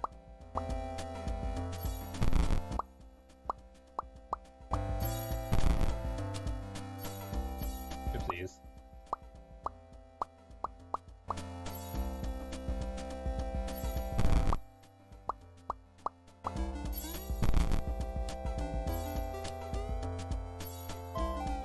Yay! Pretty pony. Wow! You're really smart. Now, let's get back to our adventure! What is? It may be best to not touch those. New gimmick. Evil butterflies. If you shoot them, you need to restart the entire level. I'm not kidding. Fortunately, just like this segment at least, but still.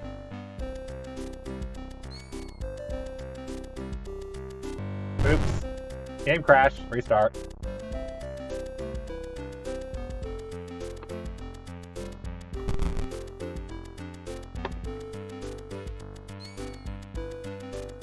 Yep, enemies that crash the game. Gotta love it. What is this, a bad PC port?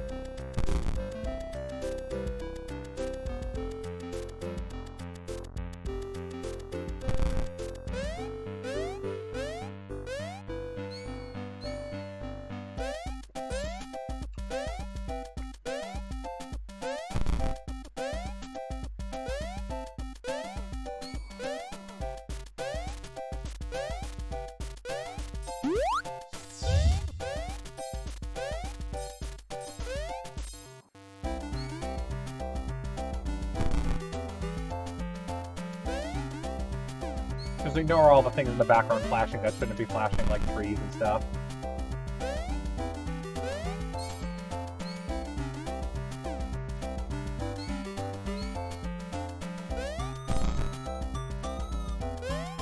We're just a happy pony who walks face first into a gate. You get the idea, though. Anything else you want to show up, Angel Devlin, or can we go to the boss fight?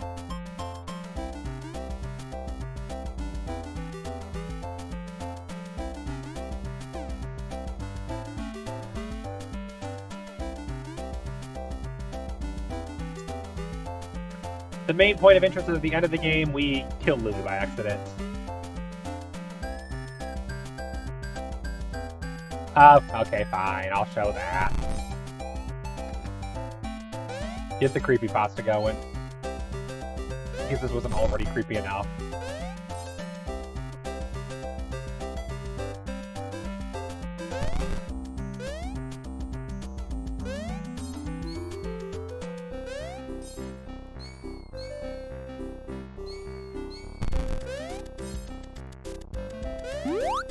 Yay! Unlock Premium Mode. Press forehead to screen to release Soul, or continue in Filthy Peasant Mode.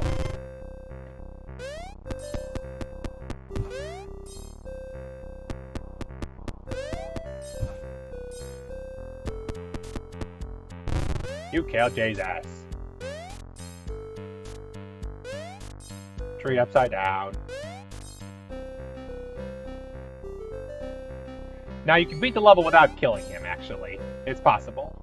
At least in this level. Not always possible in other ones. And there's a ticket for doing so.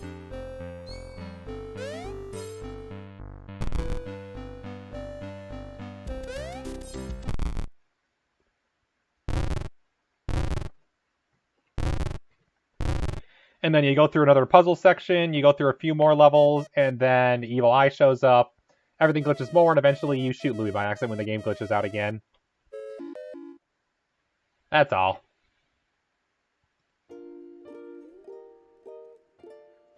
I do feel like I wish this game had a few more checkpoints, because some of the sections are just long enough. After Act 3, there's Act 3 on the desktop, where we do a little bit more hacking. And then Act 3 with all the little mini games. And then we get the Act 3 boss. The gimmick of Act 3 normal is there's a bunch of prototype ones with stuff like Pony Island 3D, Pony Island text-based adventure, and Pony Island, or Satan Island, where you're Satan fighting the ponies. It's a little mini game like that. And then here's Asmodeus, who I've heard is a popular boss fight among some people. I'll go through this one. At last you have reached me. You will find my AI to be more sophisticated than the other demons. Beelzebub barely required you to think. True. I'm going to play a game with you. One I have never lost. The rules are simple. Keep your eyes on me. If I catch you looking away, you lose. Also, if you answer my questions incorrectly, you lose. Now, say my name.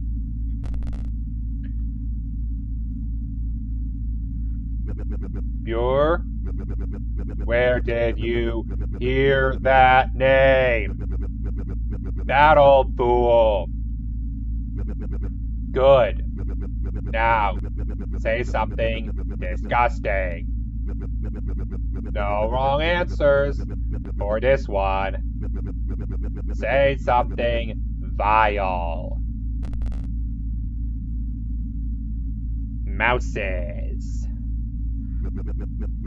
Like I said, no wrong answers. I can say your concept of disgust varies greatly. The next thing I want you to do is to just type a phrase for me. Just a phrase. Infernal. To prove to me that you are still paying attention. Type that phrase for me. Infernal.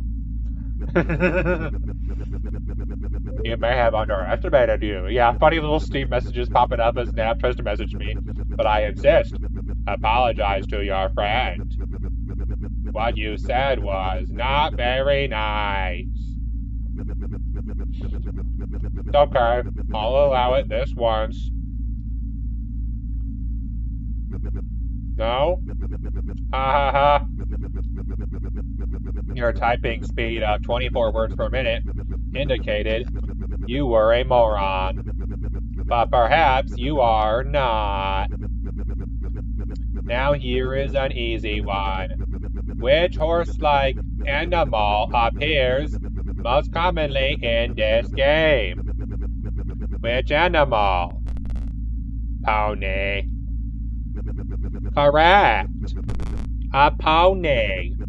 That one looks friendly. Look at it jump. Look at it smile. Oh, to be as carefree as that pony. To be unburdened by intellect. I jest. Did you look away? What was written below me? Remember this. You are focused. For my next test, I have Facebook Messenger. Look at the number of the beast.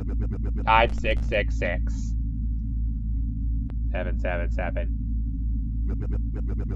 You have a phenomenal ability to follow instructions. But how is your memory? Remember this sequence. 2023. Repeat it back to me. 202. And the game crashes.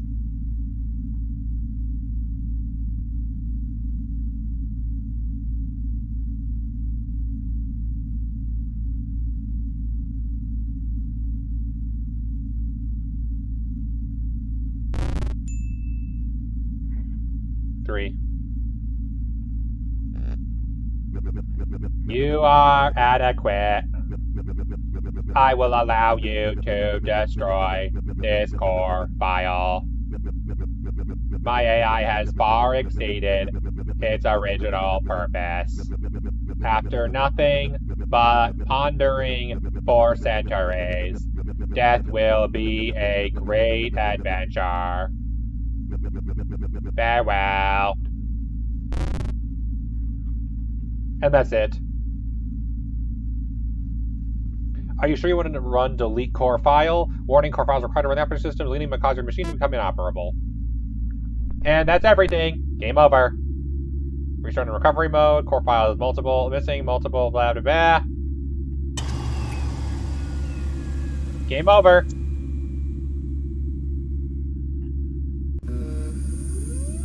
Loading program files, no core files, loading program files, core files missing. Insert the recovery disk and recovery slot, operate or perform a full system to remove files, warning the cause of machine will permanently hover. You have done well. And now it is almost over. When you are ready, perform the system dump. There will be nothing left afterwards. And you will be freed. Your soul will not be safe as the system is dumping. You will need to stay ahead of it. I have prepared a familiar vessel for this purpose. Myself, we will meet again once all is said and done. But this is a game and you want to beat it, right?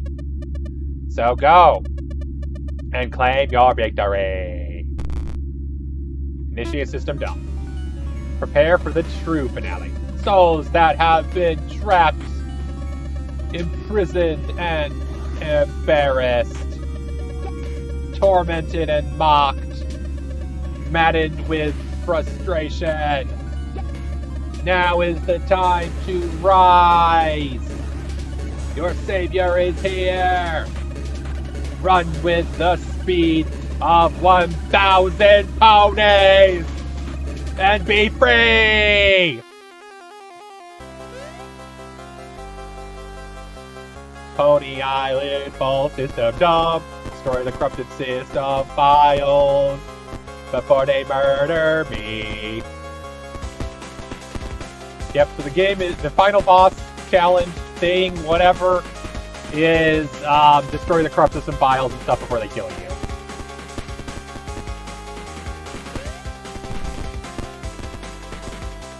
We can still jump, we can all fly. If one of them hits any of our ponies, we lose that soul. So far I've lost 0 soul. Don't see how many I could avoid losing this time.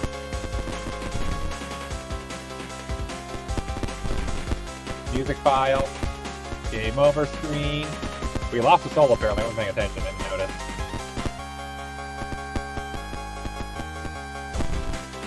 Deleting enemy logic.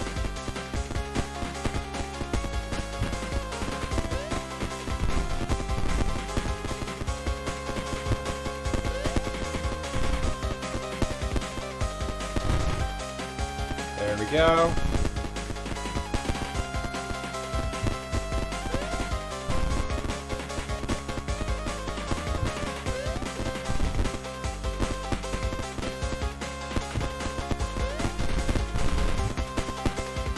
Enemy logic corrupted.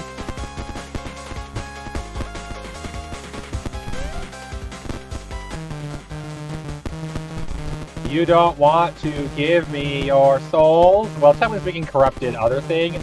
Jesus was a later version. I am no longer asking.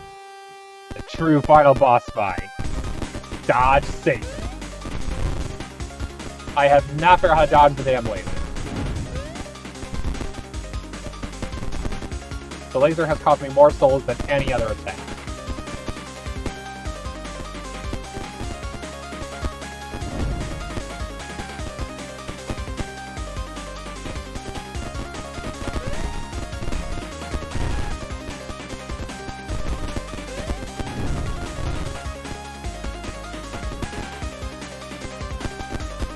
Last time I believe I lost 74, so let me see if I can do better this time.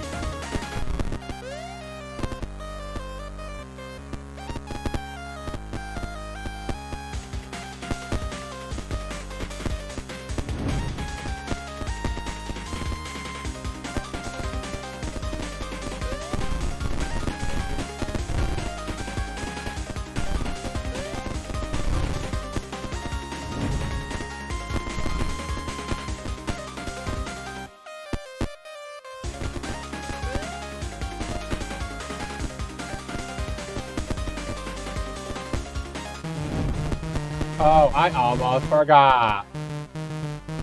An old friend wanted to say goodbye. You killed me!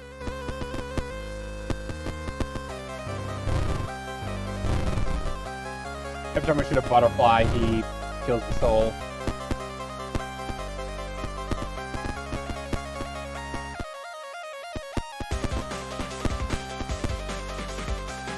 And the soul corruption slows down a lot when he's here.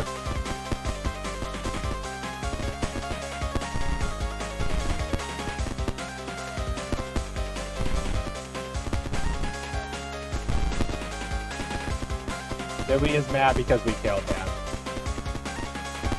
Sucks to be Louis. 69%, funny internet number.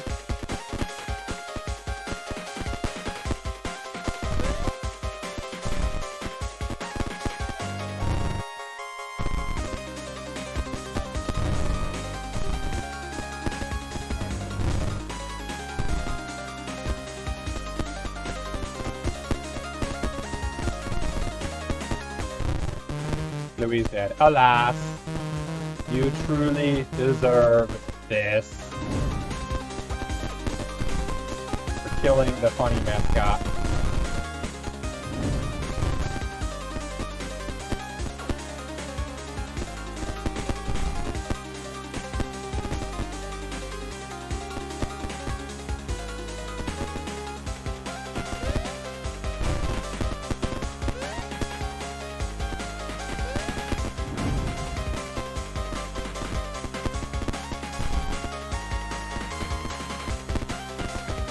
The Ponies just destroy Satan, and he's left behind. Now just corrupt game files.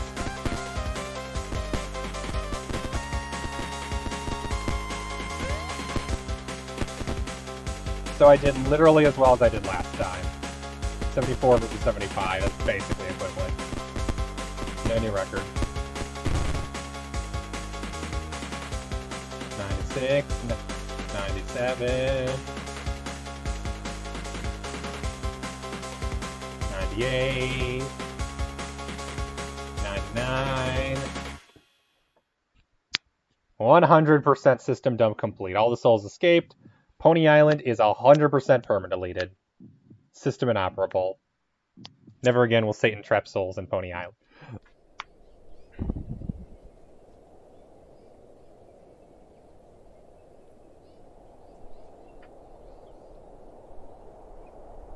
Pony is free!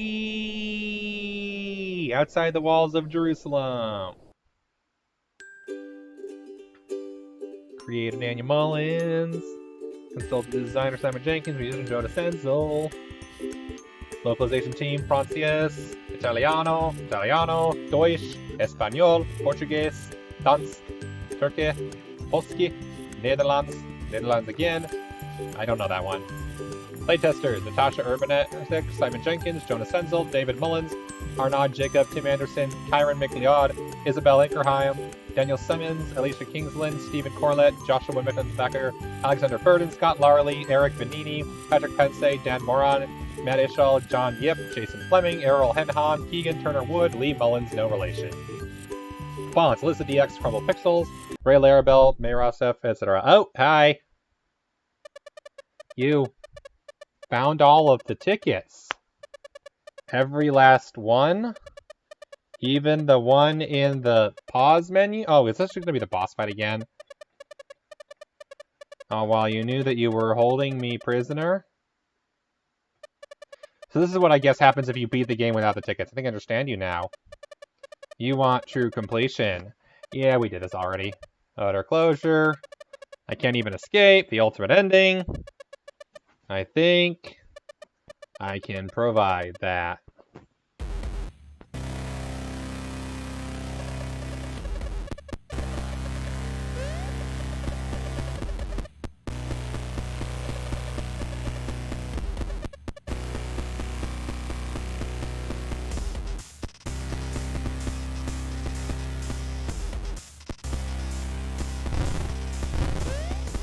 Yeah, we're done. We're good here. We're good. I don't feel like doing this entire thing again. We already know how it ends. The end. And that, my friends, was Pony Island.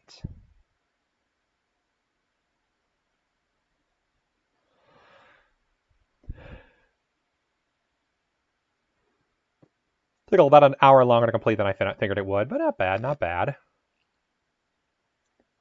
Remove from streaming, remove from now streaming. It remains just a game. All right, I'm gonna go get a water break.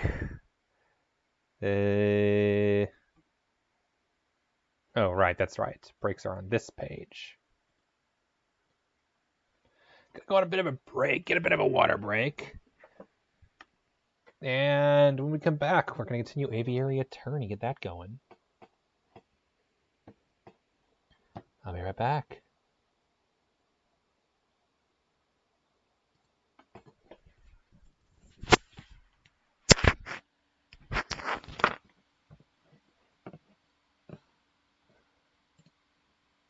Thank you, everybody, for joining Pony Island, even though I don't think you can hear me anymore, except maybe Mock.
I'll get a new one someday.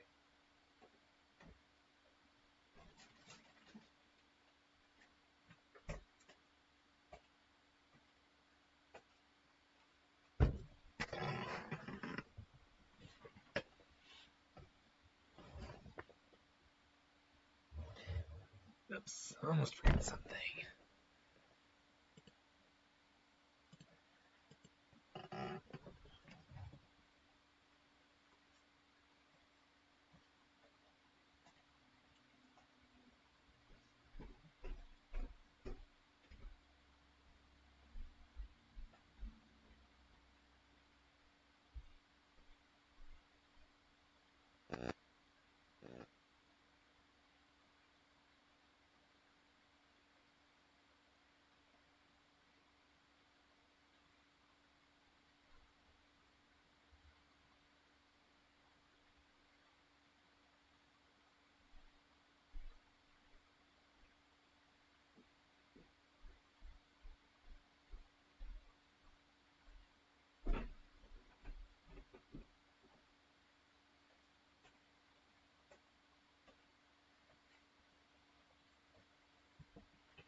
This all figured out.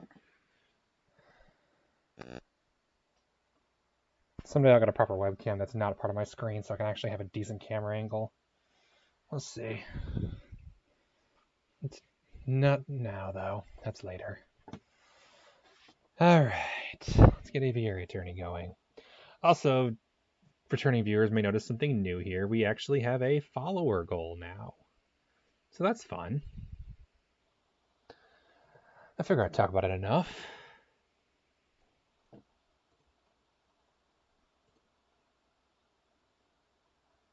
The amount of times that I make jokes about Toho and how I'm not great at it and how I should totally go do it.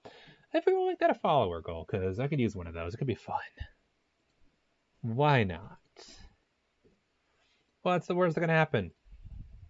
I actually play it. Yeah, that. Basically that. Good fun.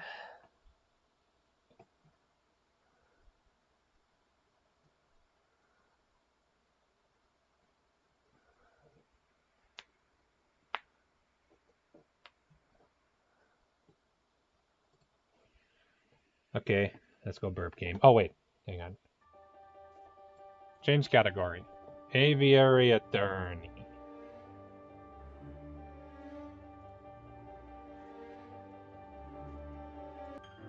Bird game. Continue. A new day, February 17th.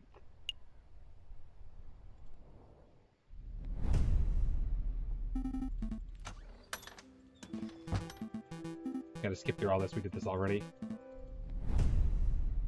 Alright. Palais Royal. No longer just a royal estate. The Palais Royal has become a functional bourgeois meeting spot. See if I can remember all the voices I used last time. Falcon and Sparrowson rush across the city. Scores of angry eyes watch the pair's every movement. Cocorico was right. The spirit of revolution is in the air. Outside the Palais Royal, a crowd has started to form. The royal guards watch in nervous anticipation. 3,600 and... Save it! We're number one. You again? Shouldn't you be in jail? There's no time for that nonsense. Your Majesty, we need you to come with us. Why? There's a trial. But why didn't you say so? I love trials. Ooh, am I needing to give testimony? Please say it's so.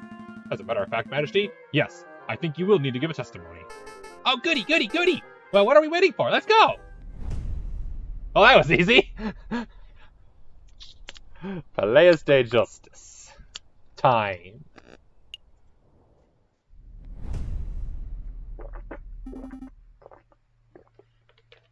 And this is where we'll spend the rest of the day. Did anyone spot us? I don't think so. It's still early. The clouds are only just starting to form. With any luck, we get the trail over before anyone realizes what's going on. You... Uh-oh. You treasonous scumbags! You actually captured the king! Captured? Clearly a joke, your majesty. Ah, very subtle. I like it. So it's true. You do intend to hold a trial. What is Toho? What is Toho?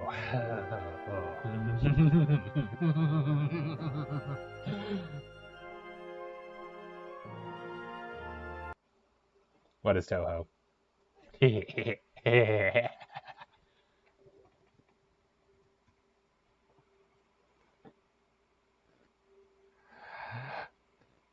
gonna see if I can find a good video of this. Because when I say Toho, Toho is a Japanese series about a combination of witches, yokai, and other characters from Japanese mythology doing a bunch of plotty stuff. It's complicated, a lot happens. But why do I keep bringing it up? I'm going to mute this. Give me a second.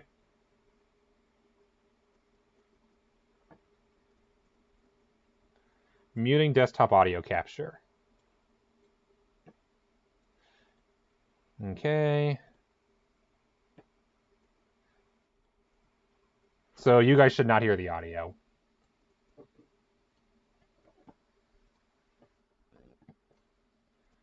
This is an extreme version of Toho, but this basically gives an example of what Toho is.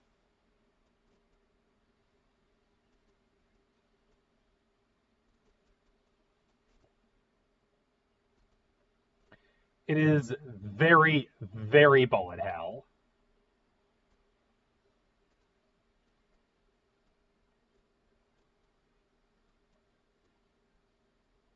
And it is very well for knowing a rather difficult and complicated series that also has a phenomenal soundtrack.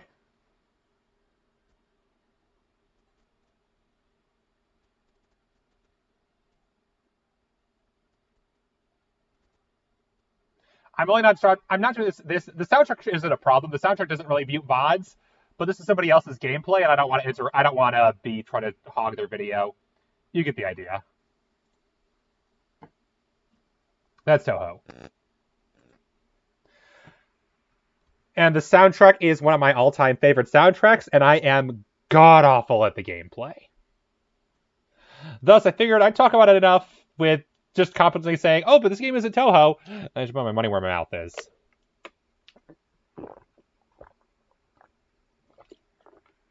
So I figure 25 more followers, we'll do it. I'll see if I actually still suck at it like I did back when I was like 16. Because that's the other thing, is I haven't actually played this since I was 16, so I have no clue if I still can, get past level 1. Flandre's theme song.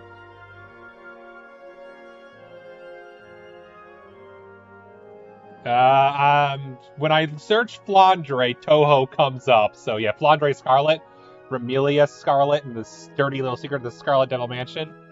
Yeah, embodiment of the Scarlet Devil. Yeah, very much. Yeah, that's what I thought. Yes. That is 100%. Oh yes, UN was her. Yep, UNON was her. From the game embodiment of the Scarlet Devil. Indeed, yes, that is the game it is from.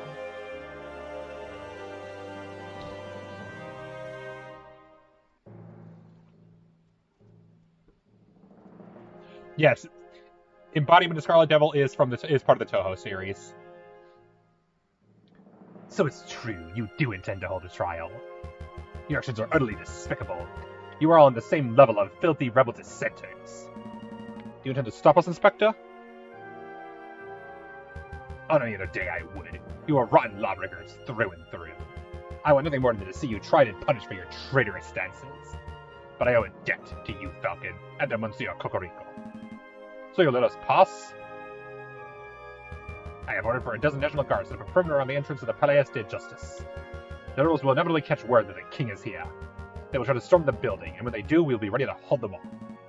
That's amazing. Thank you, Inspector. Go on, before I change my mind. The final trial of Path 4B. Alright, settle down, everyone. Settle down. Oh, should I be standing here? Am I in the right place? Where you are is perfect, Your Majesty. Now, is everyone here? J.J. Falcon, present. The defense is ready, Your Honor. Severin Cocorico, present. The prosecution is ready, Your Honor. Oh, this will be good. I wonder who's on trial. Are the jury all here? All present and accounted for, Your Honor. Everything seems to be in order. The court is now in session for the trial of King Louis Philippe. Oh, that's me! Wait, what? Calm down, Your Majesty. We're simply prosecuting you for a short list of 32 crimes against the French people. What is this madness?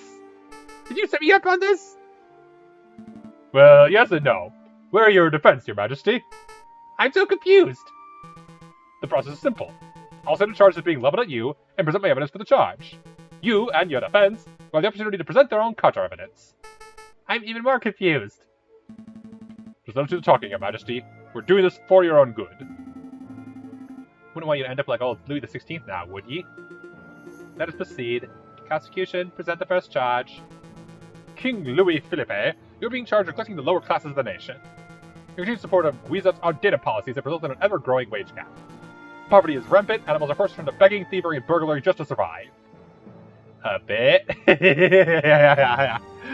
This is based on the actual historical time period of the final French Revolution of 1844, I think it was, or 1848, one of the two.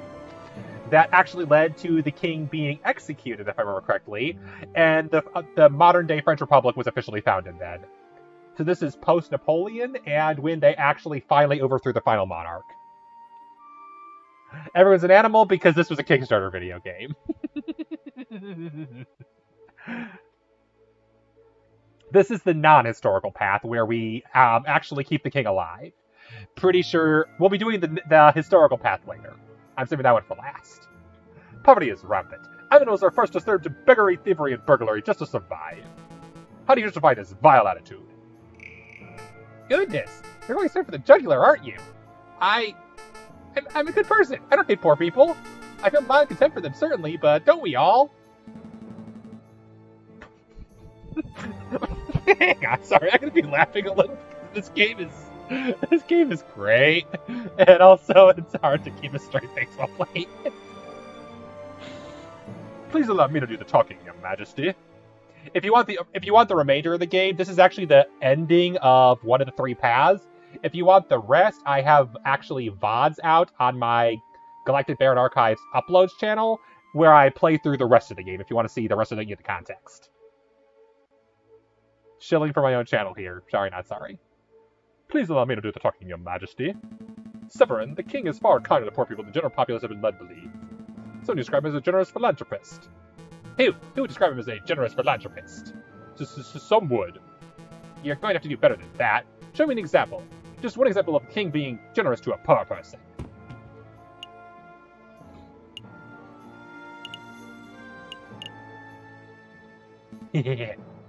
Would this account work?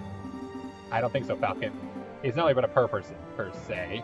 Well, do you have examples at all? No. No, we do not. We scoured the entire city, and could not find a single anecdote of the king being generous to a poor individual. They're stalling. Was I supposed to have something for this? That's my biggest flaw with this game, is that sometimes you're not sure if you're supposed to have something.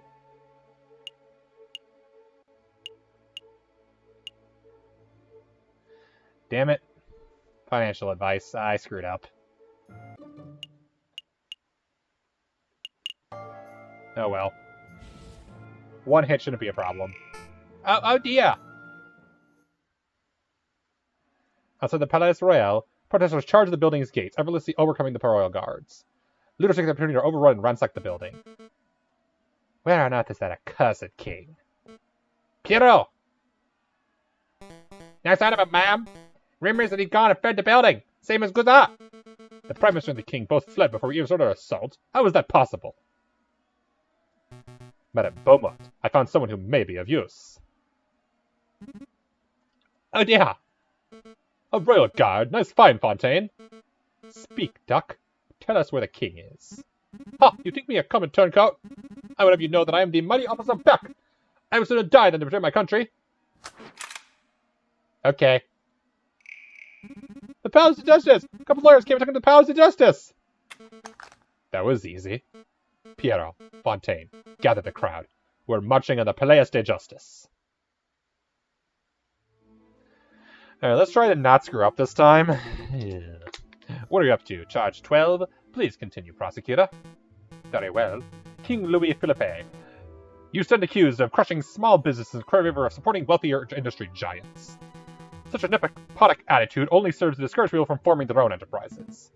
I disagree. As a self-made businessman, the king has constantly shown his support for all businesses, big and small. Another ludicrous assertion from the defense. Prove me wrong, JJ. When has the king ever shown support for a grassroots business? I'd like to present this story. It's the account of a fisherman, angler, who recently caught an enormous catfish from the Seine. Some say the fish was as large as 2 meters. Upon catching the fish, the king granted the man offered him compensation for his efforts. Compensation for his efforts? You mean he bought the fish? In so many words, yes. Well, putting aside how weak an example of that as minus supporting businesses, I see a much more pressing issue. There's no way a fisherman caught a 2-meter catfish from the Seine. What if he had killer bait? Like, say, a box of high-end chocolates. Ludicrous! Nobody's stupid enough to use chocolates as fishing bait. You guys can't be serious.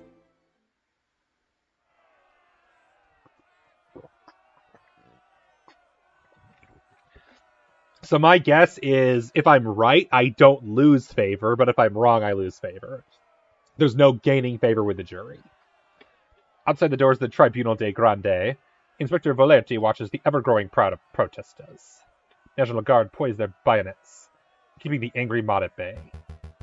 Disgusting rabble, a lot of them. Oh, looks like the guards are letting someone through. An emissary of the rebels, or perhaps one who considers themselves a leader.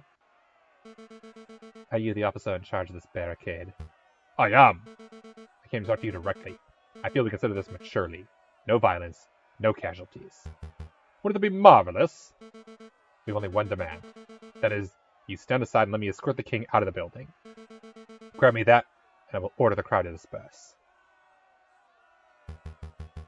I don't know if this is your first revolution, madam, as well, but it certainly isn't mine. If your protesters want the king, they have to get past the line of National Guards. And I don't think your people have skill, equipment, or raw numbers to accomplish such a feat.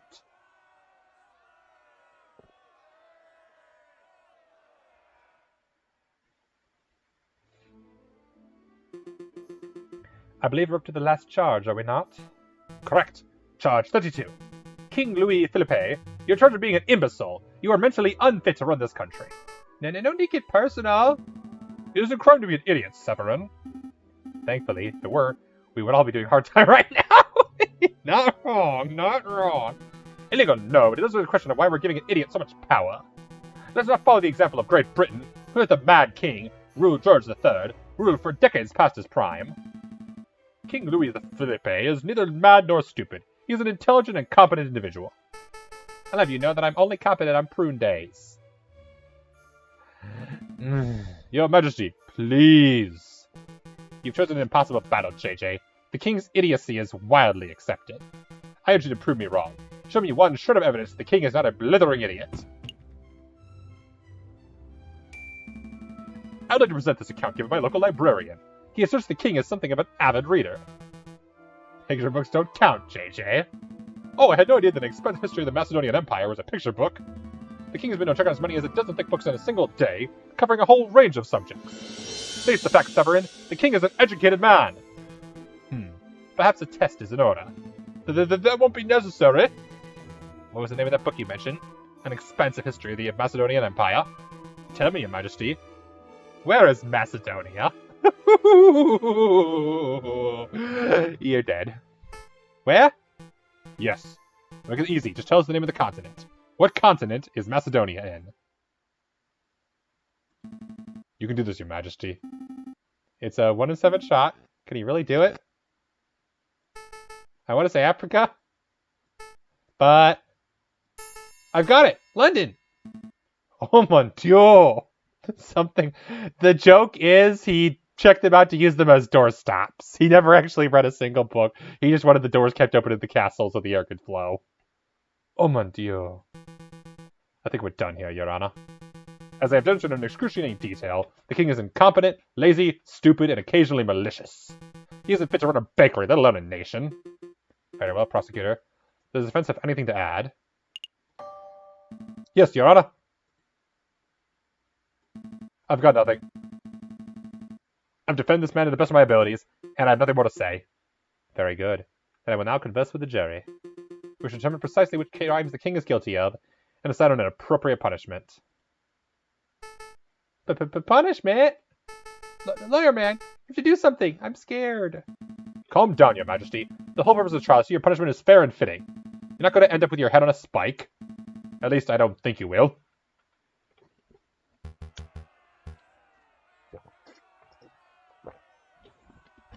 I'm going to mess up the first one, so it's possible.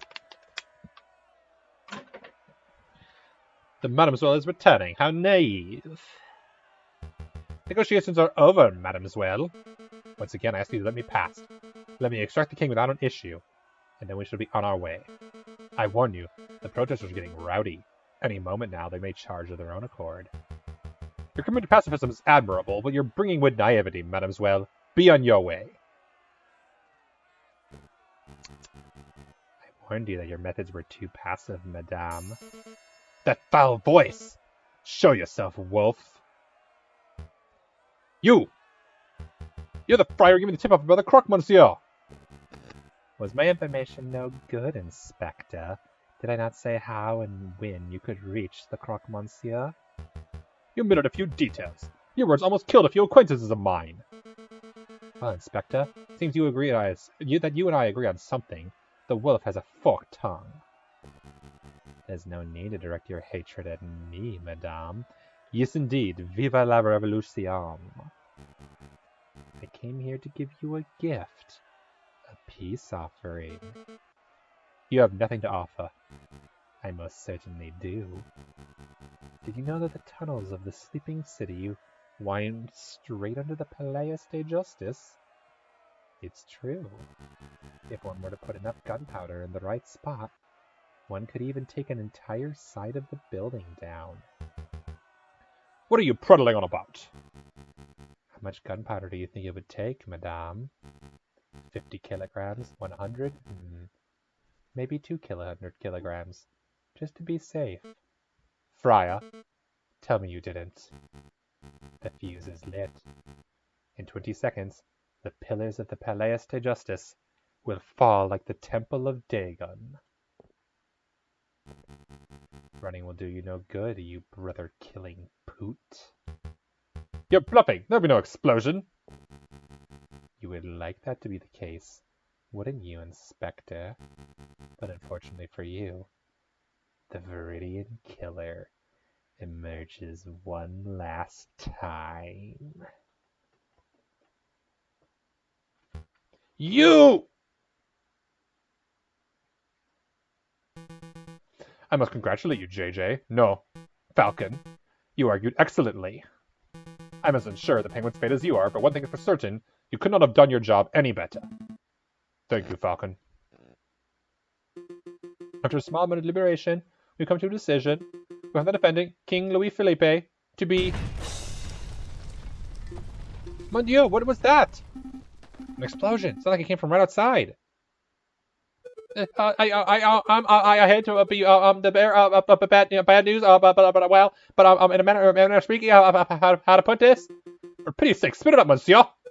Rebels! It's the rebels. The rebels are big explosion at the entrance, and the rebels are pouring in the building as we speak.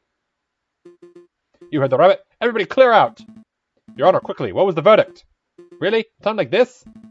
There's no better time. Exile.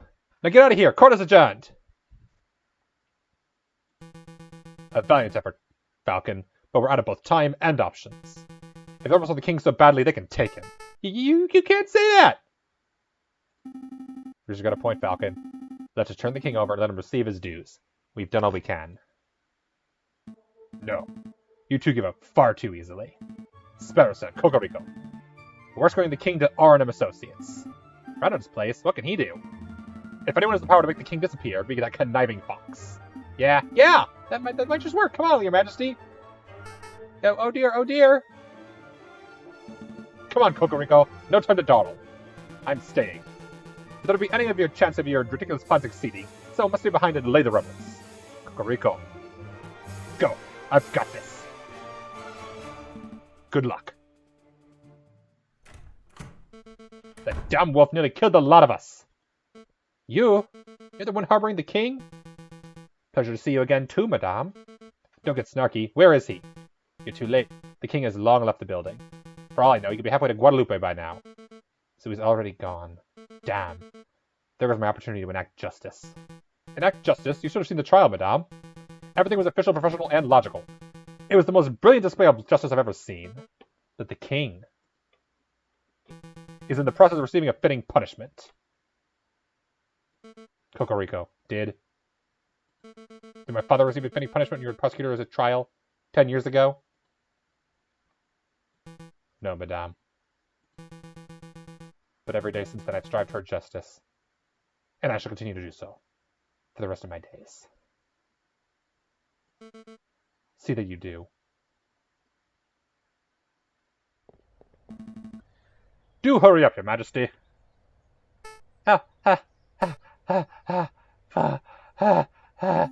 This is taking forever. You aren't going any further. I knew it. Got the right voice. It's that friar.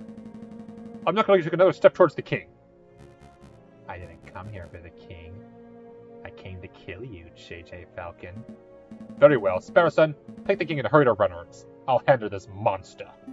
You sure you'll be okay? I can handle one crippled wolf. Okay. Come on, Your Majesty. That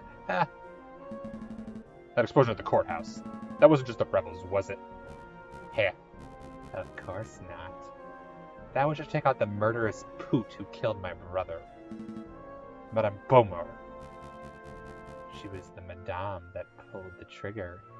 But it was your words that sentenced him. And I would do it again. You and your brother are heinous individuals. Call us what you like. It doesn't matter anymore. Your blood must pay for his. An eye for an eye. That is the way of the judges of old. You don't appear armed. I don't need a gun or a sword to kill you. There are 100 kilograms of gunpowder beneath our very feet. One more step. This entire area will go... Vile scum! Inspector, just in time. You look a little... singed. Did you hear that explosion, Monsieur Vopes? I did. It seems the rumors are coming true, Mousie. The revolution is in full swing. Go on, get in there. Visitors, Monsieur Vopes, visitors! I wonder who. Oh my, King Louis Philippe. Good afternoon, Your Majesty. Are you, Monsieur Vopes? I am. This is my companion, Mousie. Yeah, unfortunately, this music is all freaking VOD mute, and it's claimed by some asshole company on YouTube who claims music that isn't even theirs and pretends it's theirs and gets away with it. I think this is the first time I ever appealed music as gameplay and got rejected on the grounds of, ha ha ha, screw you. When I got claimed the second time, I appealed, and yeah. Yeah, I didn't even bother appealing the second time because they just don't like me. It's a pleasure to make your acquaintance, Majesty. It's a pleasure to make your acquaintance, Your Majesty. And about the slops about the French. Good God, really? Classical music, but it is not all the same thing. Not all classical music is the same. I cannot get this webcam to look nice right now. Yeah, it's very dumb, unfortunately. Music on YouTube is so messed up. I mean, I can't monetize the channel. I need like 3,000 subscribers on YouTube for that to happen. But still, it sucks that it's going to have permanent claim on a song that's not even in the video. It's a pleasure to make your acquaintance, Your Majesty. I must admit, I rarely have a gentleman of your caliber in this office. Please have a seat. Mousy, fetch the Majesty some tea. Right away. I hear you can make people disappear. Ah, yes, a new identity, a new face. Indeed, I can make that happen. Of course, there is a price. How much? Normally, such a service would cost 100 francs, but for you, Your Majesty, 10,000. 10,000 francs? I don't carry that sort of money in my person! I'm sure you can find a way. A crown on your head and egg in your hand would surely be worth enough to pay for this exquisite service. Heh, you're a crook, Monsieur Vopes. Now, let's not call each other names. We are both grown men. Now, let's see, you'll need a disguise. Ah, here we go. Go put this on. How do I look? Mousy, could you come in here for a moment, please? Did we ever actually get the king in our dossier? He's still missing. What the hell? I feel like that should have already shown up.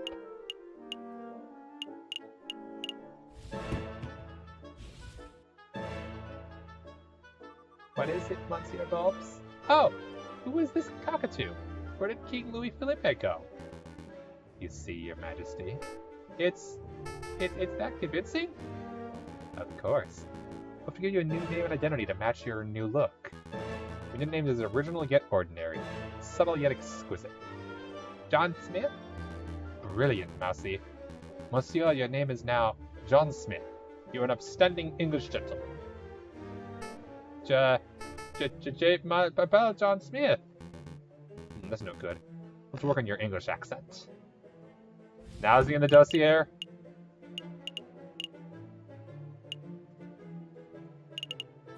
Dossier's bugged. Great. Repeat after me. My name is John Smith. My name is John Smith. I cannot do a British accent. My name is Jean Smith. Wow, you grew up in London, Your Majesty? Your accent's impeccable. Really? Tell him, Mousy. I didn't understand any of it, so it must have been perfect English. Disguise, name, accent. I think we're all set. Are you ready, Mr. Smith? I don't think so. Of course you're ready. Flee, Monsieur, flee. Take a horse to Calais, and from there hire a boat to take you to the shores of England. You think he'll make it to England, Monsieur Vopes? With that disguise, Mousy, I think our client will be lucky to make it down the street. Come on, let's return this egg to Sata.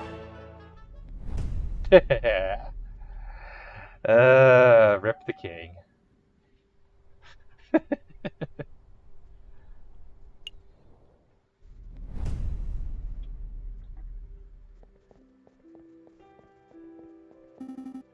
Come on, bird brain. Time's a wasting. Well, look who finally decided to get up. Give me a break, my legs are killing from running all over Paris. Besides, we reached the case of a century. I think we're allowed one day to relax. Let's play some Jacques Noir. Nuh-uh, there's a stack of mail you have to reply to. Mail? Inspector Valenti has sent some paperwork regarding the death of Friar Remus. Cocorico wants us to arrange a lunch meeting to discuss potential future collaborative projects. And Madame Beaumont has actually helped establish a constitution for the Second Republic, if you can believe that. Plus, we have like a dozen requests for legal work from other citizens of Paris. I guess word's gotten around about involving the king's trial, huh? Mon Dieu! So much to do. But all I want to take is a holiday. Hey, Falcon. Do you think we're going to see some changes? Changes? The old king is gone. The prime minister's resigned. The Second Republic is kicking off. I'm just saying. Do you think this could be a start of a new era of peace for Paris?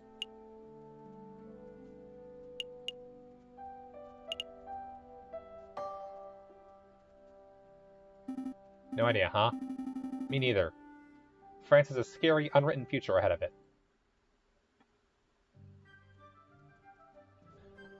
Better not talk about politics, Sparrow son. Let's go pick up some breakfast. Sounds good. I feel like a pain au chocolat.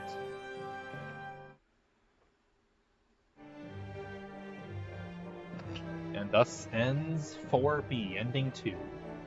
A game by Sketchy Logic. Peace in our time. based on the characters and art of J.J. Granville, and the compositions of Camille Saint-Saëns. Don't know that one. Don't know Camille. Designed, programmed, and written by Jeremy Noghani. Animated, written, and tested by Mandy Lennon. Music produced by Lyndon Holland. Tested and edited by Dave Chung and Imtiaz Roof. One Republic down, 4 more to go. True that. Additional character designs by Fox, Smith, and Annie. Special thanks to all the patient Kickstarter backers. Still annoyed I never got the last character. This game wouldn't have been possible without you. The 2 wolves, who both die in this canon or this ending. Extra thanks to Internet Archive and Wikimedia Commons. Fiend. And that's second ending down. We're almost done. You reach the end of Route B, Egalité. Then you receive a term of attention made in Chapter 3. Try tackling trial in different catacombs differently, see a different ending. Thank you for playing Aviary Attorney. Load a previous day. I already did that, actually. So we have Rescue de la Canard Joye, February 10th.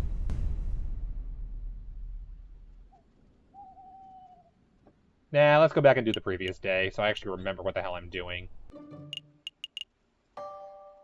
I do not remember what happened on the first day of this Case 4C. So we're going to do that to finish off this game. Finish the final ending. You can come out now, brother. How did it go? Better than we could ever have hoped for. The rooster is dead. That's Cocorico. He died in this timeline. And the Madame has tasted her first blood. Heh, amazing. Completely worth getting shot for. Meddlesome Falcon tried to disrupt the execution. Falcon? Really? That tenuous wretch! Don't worry. He floundered and bumbled about hopelessly. The Madame thinks he's of some use, but really he's as good as dead. This is marvelous! Every piece is falling into place. Our dream will be a reality in no time at all. To reason, brother. To reason! 4C, Fraternité.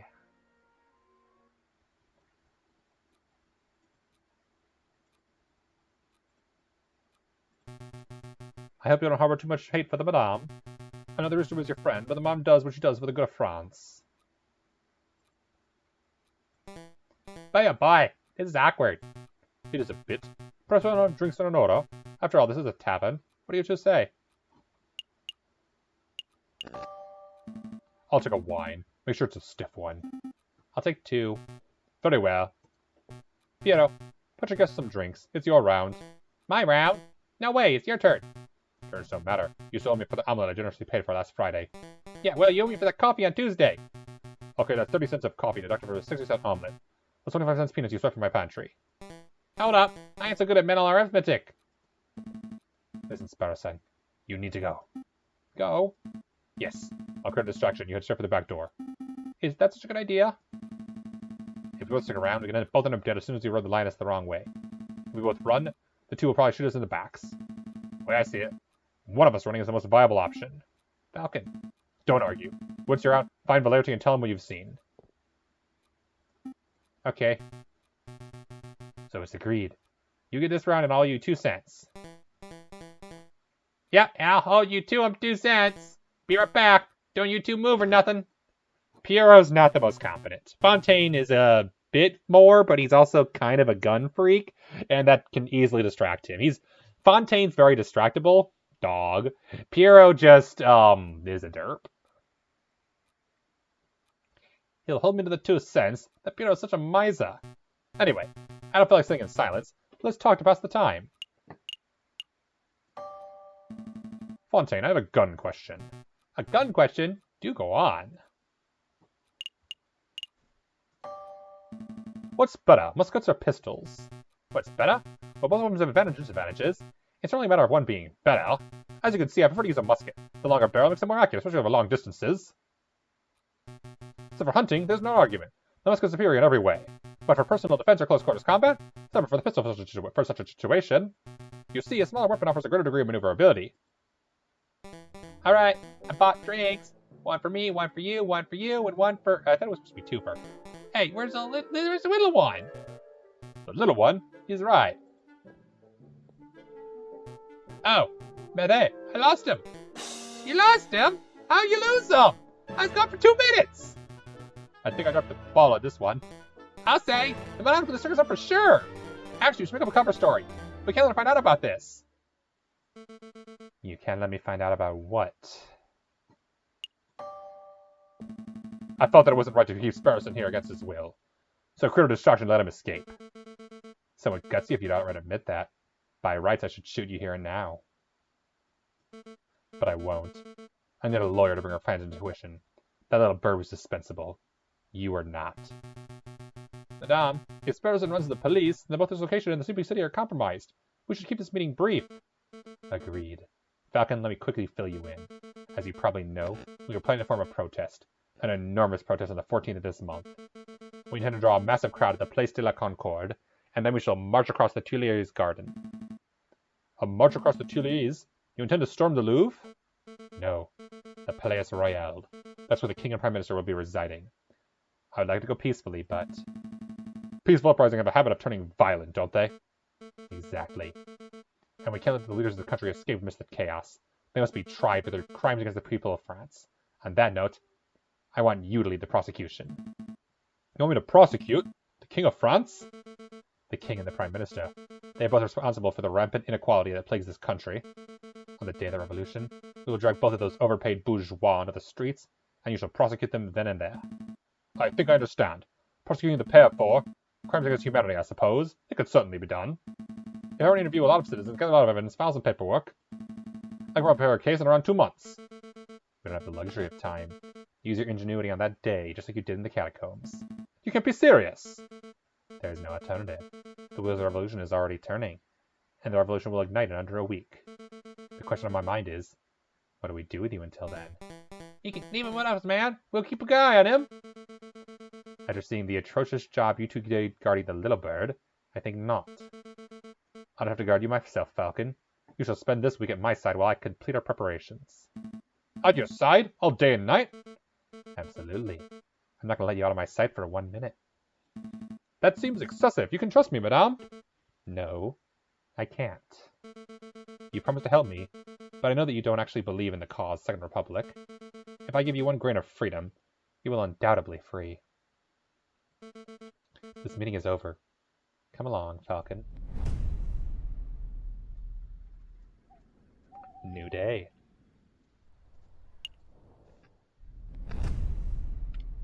Exclamation mark items don't cost a day to use, so I can see them freely, and they're usually bonus content. And then, while we're sitting in the tavern, that can give me the opportunity to escape. 78 francs still.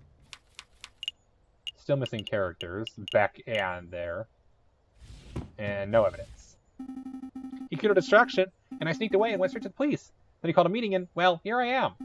So, yeah, that's the whole story. I see. So Severin and Cocorico died at the hands of rebels. That's right. And Falcon revealed his true colors as a traitor. A traitor? No, that's not right, Inspector. Falcon's not a rebel. He's just playing along so he can save his own life. Don't be so naive, Sparrowson. Put the puzzle pieces together. Falcon willingly left the lion's den for a specific purpose of siding with the rebels. He let you escape because he could see you weren't truly sympathetic to the rebel cause. That doesn't make sense at all. Falcon's never shown a rebellious streak. Tell me, Sparrowson. What do you know about the Falcon's past? Not a lot. He's a private person. Has he ever told you what you did during the July Revolution? Before he changed his name? Before he... No, he hasn't told me anything, really. Sparrowson.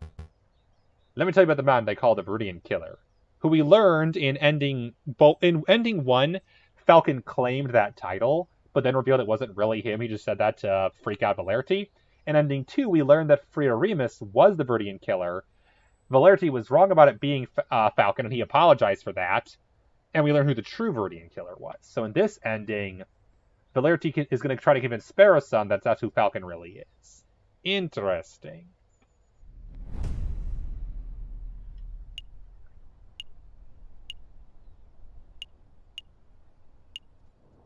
Go to the marketplace first. Lay Hall, huh? Let me guess. You have a weapons supplier somewhere around here. Or maybe this is where you plan on meeting an informant, government defector. It is as good a meeting spot as any. Actually, I'm here for groceries. There's no need for that look. You think that just because I'm a gun-toting rebel, I don't need to buy food?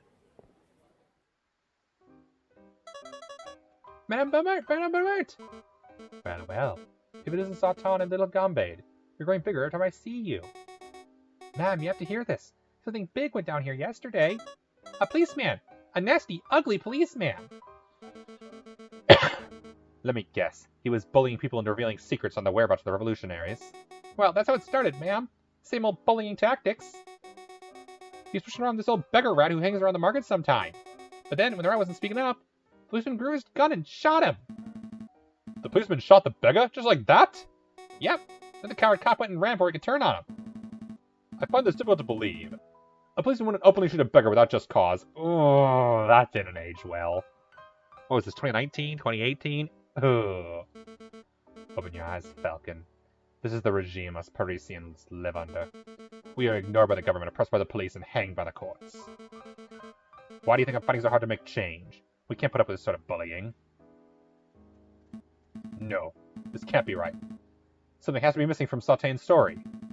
Do you mind if I ask you a couple of questions, madame? Sure, ask away. Make it quick, Falcon. Just who was this beggar rat? I didn't really know him well, monsieur. None of us did. He was kind of loitering around, asking for scraps of food and cents. I don't even know his name. That's so sad. Did no family, no means of support? They kind of did at that time, yeah. Falcon, do you have any idea how many beggars there are on the streets of Paris? Yeah, that's been a constant thing since police were invented, police were created to just enforce the law of the government, and back when the government didn't give a crap, yeah. None of the government's amazing these days, but I will give the modern government of, like, say, the US or France or anything like that credit. They're definitely better than governments in this time period. How many people go hungry? How many people are forced to turn to crime? I'm well aware, madame. I'm asking these questions to see if there was perhaps some reason why that particular rat was killed. But no. It appears it was just the loss of one unnamed beggar rat among many. It's tragic. That is this, monsieur. Is there any other way I can help? If a policeman did shoot an innocent person, surely there'd be enough investigation. Ha! And I already knows no bounds, Falcon. You think the police care if one of their own is out of control? Actually, there was one bloke asking around, but I don't think he was a policeman. Oh, go on, madame. Well, he was this charming fox. Runad. A friend of yours, Falcon? Something like that. We should probably pay him a visit to see what he's up to. Pay him a visit? I suppose we can set aside a little time. Do you want something else? What does the policeman look like? Well, I didn't get a good look, but he was tall and ugly and mean-looking, and he had one eye. One eye? Yep, one of the pirate patches.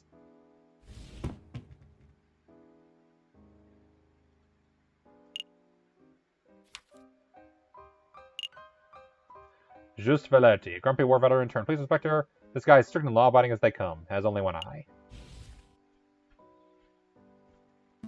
There's no way. Ring any bells, Falcon? I know him and it fits that description. But it simply couldn't be him. He's a bitter individual, but he's morally righteous. I can't imagine him shooting an innocent person so recklessly. Feel like you're biased toward the justice system affect your judgment, Falcon. If you think you know who did this, then please name and shame him. Wow. I think I should bite my tongue until I'm a little more certain. He approaches to these sorts of things. Did you want anything else, monsieur? That's all, madame. Thanks for all your help. No problem. Anything to help, Mom Beaumont. We'll try to get to the bottom of this, Fontaine. Just make sure to stay safe when the revolution starts. Stay inside. Keep Gambade safe. Of course, madame. You stay safe yourself, you hear? I was wondering why there wasn't enough activities for all 4 days. Looks like we have a new one.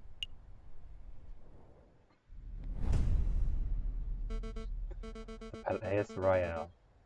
Just look at that disgusting den of fat cat bourgeois and hypocritical politicians. The king is probably in there as we speak. Probably sitting in his high chair, stuffing his bloated face with cake and wine while he boasts about being the perfect citizen king. Did you come here just to moan about the king? No. I come to assess the potential battleground. On the day of the rebellion, I might order Piero to set up a barricade over there. What do you think? There, outside the Palais Royal? Of course. It's the perfect place for a defensive garrison. We can gather furniture from nearby buildings, build a wall, and position rifles to fend off the police. Ah ha ha ha, Les Mis. When the time is right, it will serve as the ideal location to launch our assault on the palace. So you weren't just throwing empty words at the tavern. You actually do intend to drain the king out of the palace through violence. Of course. He will never abdicate on his own volition. It's not as if I want to see bloodshed, Falcon. It's necessary. It's inevitable. I mean, we have to be realistic. There's no way to bring a charge into a country without using violence, is there? Violence has been way more common throughout history. But the thing is, it's not an... Oh, god damn it! I hate how right-click also clicks. I keep hitting the right-click on this mouse by accident. I think there are ways. Look back on the violent moments of history. The executions, the wars, the bloody revolutions. But who say a country could not be overturned just through the chance of the people? There's been a couple of instances. They're not the rule, but they do happen. Some countries that end up relatively free. Canada, for instance, became its own independent country, I believe, not through a war. They just did. A lot of Spain's colonies ended up through violent revolutions. The Philippines is a hard example to say because they definitely, although it wasn't necessarily a war that ended them, they definitely had that sort of thing. India was one example where Britain let them free, but that's more because they got too expensive and anything, and England just gave up. I don't think South Africa was a revolution, but I could be wrong about that. I don't think they were a violent one. And to be fair, South Africa didn't really get better for a long while afterwards. Oh boy. No, they did not.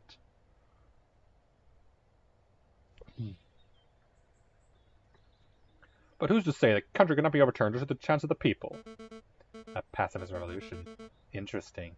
I would love for such a thing to be possible. So usually it either required violence by the people that wanted to restore the new government, or violence being done to the old government so much that it just couldn't afford to hold on to the territory anymore. Maybe. Canada was peacefully raised in 1982. Okay, yeah, so there's one. Well, after this game's time period, though, to be fair. Maybe. It'd be better to avoid building the barricades. At least until it's clear that violence is inevitable. That's good. It's a good compromise, madame. Yeah, Canada's one I thought I remembered actually being a peaceful one. But yeah, 1982 is well after this game's time period.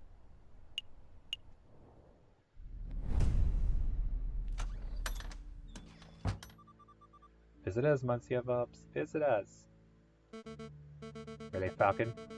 What do you hope to accomplish in this sleazy back alley establishment? Sleazy? Madame, my back alley office is perhaps a little cluttered and eclectic, but I resent the accusation of sleaze. Maybe I should do the introductions. Monsieur Vups, this is Madame Beaumera, friend of mine. Madame, this is...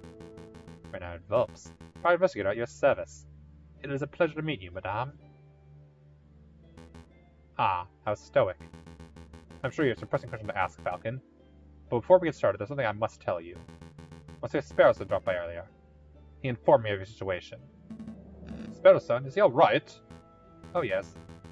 He's now working with Inspector Valerti, attempting to unravel the rebel plot. East Germany was mostly peaceful. That's true. And also more recent, yeah.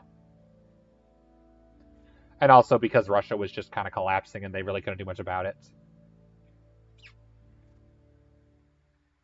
Not really collapsing per se, but definitely running out of money. Just as I thought. It appears your lackey solidifies his position as a traitor to the Second Republic, Falcon. Perhaps, perhaps not. Sparrowson struck me as a person who sides with any ideology. But, you know, he asked me a peculiar question. Would you like to know what it was? Of course! Such information is quite valuable. It would cost, say, 30 francs. Yeah, I know how this works. Here's your money, monsieur. Very good. So on to the question. Sparrowson asked if you were the Viridian killer. One responsible for the rending bombings during the Dry Revolution 18 years ago. Why on earth would he ask that? Perhaps the inspector had been telling him stories.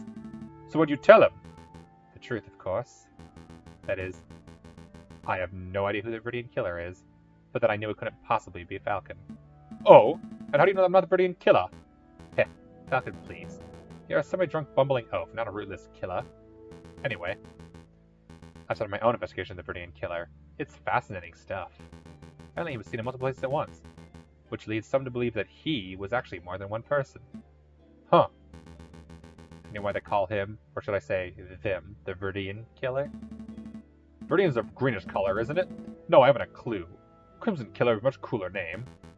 It appears that no one knows the origin of the name, which leads me to suspect that he, or indeed they, chose their own name. Who do we know that's associated with green? It's the wolves, because they use green ink pens, which Sparrowson thinks is an evil color for some reason. This is all fascinating. Truly fascinating. But perhaps we could turn the conversation to why we're here. Of course! What's your bulbs?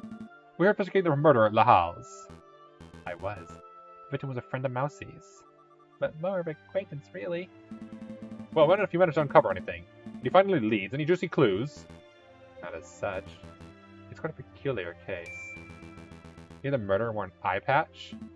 I did.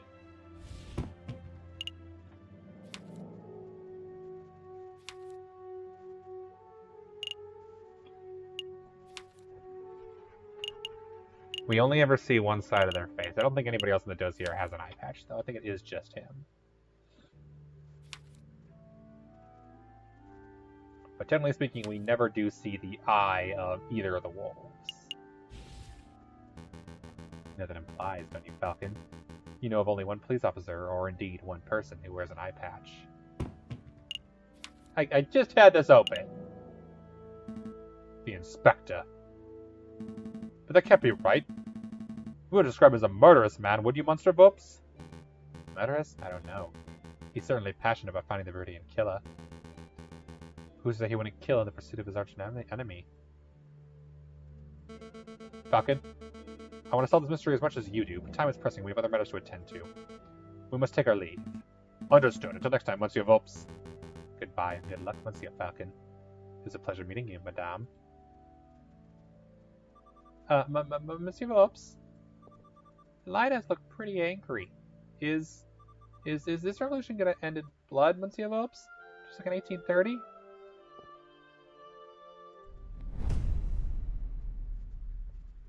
So yeah, this is 1848. God damn it. 1848. Tuileries. Beautiful spot to relax, have a picnic, or plan for a violent uprising. Let me think. So it takes 10 minutes to walk from the Place de la Concorde to this very spot. And the Place Royale is 5 minutes north of here. The car will be fairly large and slow. It may take twice, maybe 3 times as long to make the move. Have a logistics problem, madame? Perhaps. The plan is to walk the crowd from here through the Tuileries to the Palace Royal. It will take too long to pass through the Tuileries. The police will trap us in. We could be flanked and slaughtered. That is quite an issue. Why don't you get the prosecutor or the protesters to meet the Palais Royal instead? Because the Place de la Concorde is an ideal meeting location. It's enormous and easy to get to. I see. But even if you got, say, half the protesters to cut at the Palais Royal, you would cut down on traveling time. I get it.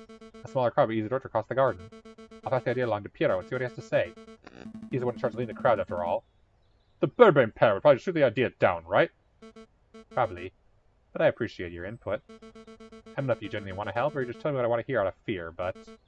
Thank you, Falcon. It's no problem, madame. For the Second Republic, right? Right. For the Second Republic.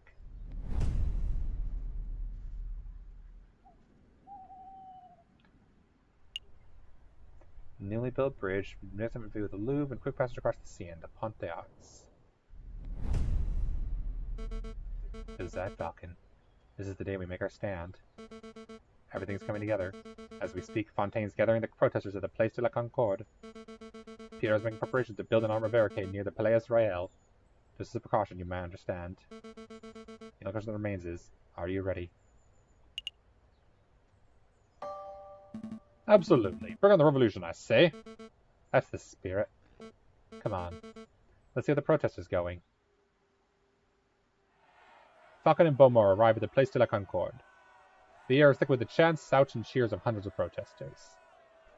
A line of mounted soldiers stand shoulder to shoulder outside the entrance to the Tuileries. This is amazing! I didn't know the Republic had this many supporters. But of course. You didn't think we were just a few animals huddled in a cave, did you? The desire for revolution runs deep in the city. Everything to blaze at the Palace Royale, ma'am. Just say the word, he'll build the biggest barricade you've ever seen. Then we can all storm the building and drag a cocky king out of his chair. He's going to change a plan. We're still going to protest. We're going to do it peacefully.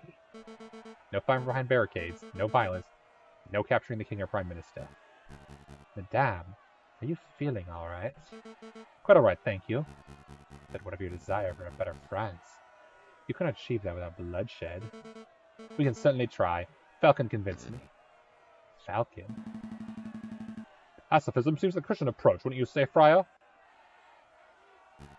I see. So that's how it is. Excuse me, madame.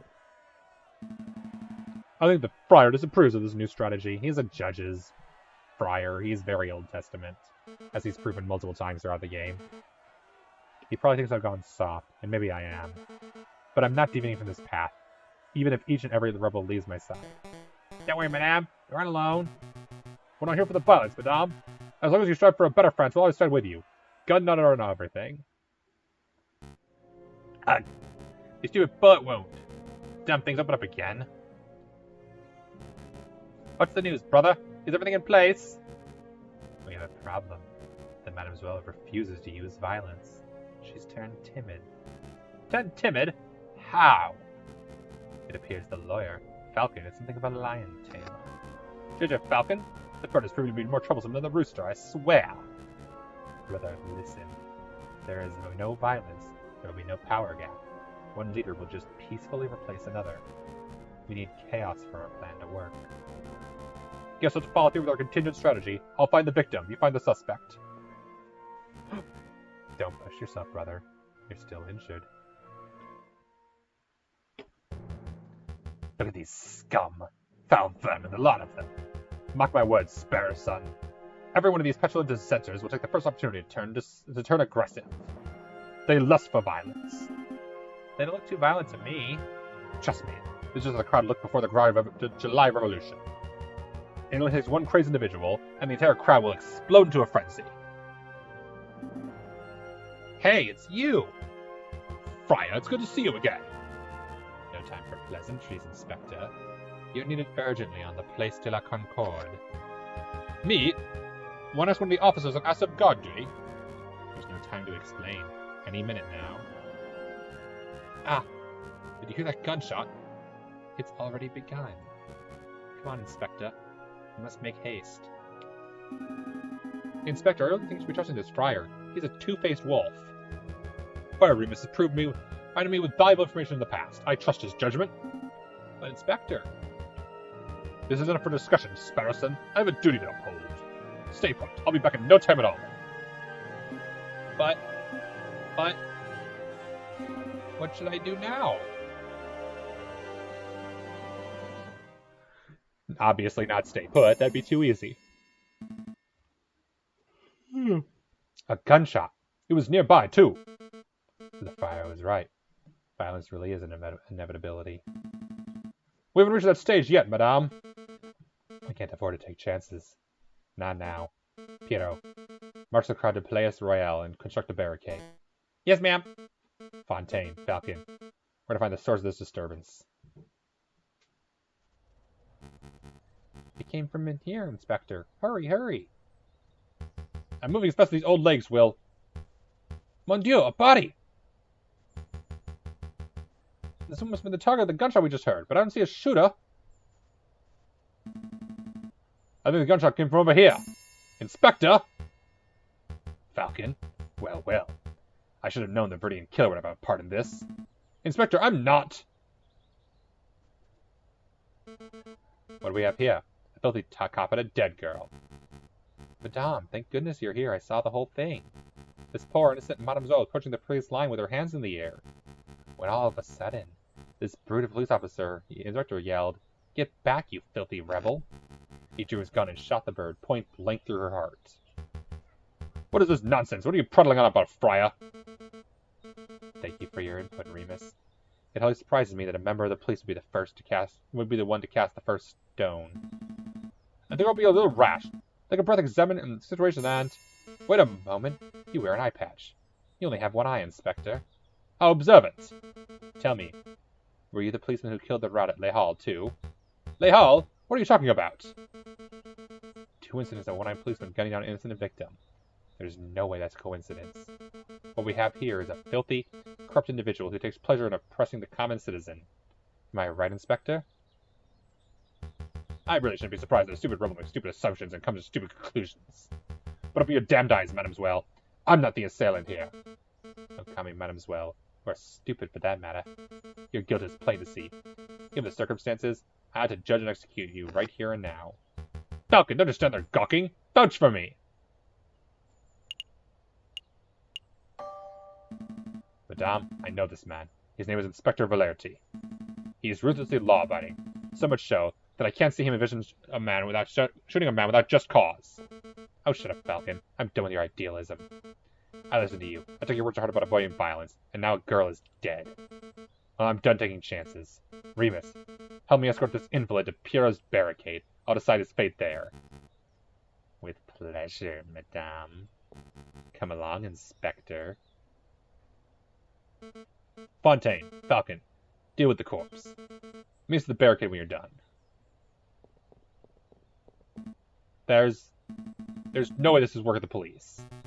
You know what, Falcon? I think you might be right. When I said a gunshot this far away from the police line, it doesn't make any sense at all. But that's rebellions for you. They're messy affairs. Sometimes innocents get caught in the crossfire, and there's no reason for it. Well, there's no use dawdling. Help me get the corpse off the streets. Not yet. I'm going to examine the body first. Examine the body? We agreed this wasn't working on Dr. Valerti, right? Then there might be some clues in the corpse that point towards what happened. An impromptu coroner's examination, huh? Fine. You have 2 minutes. After that, we're heading to the barricade, whether you're done here or not.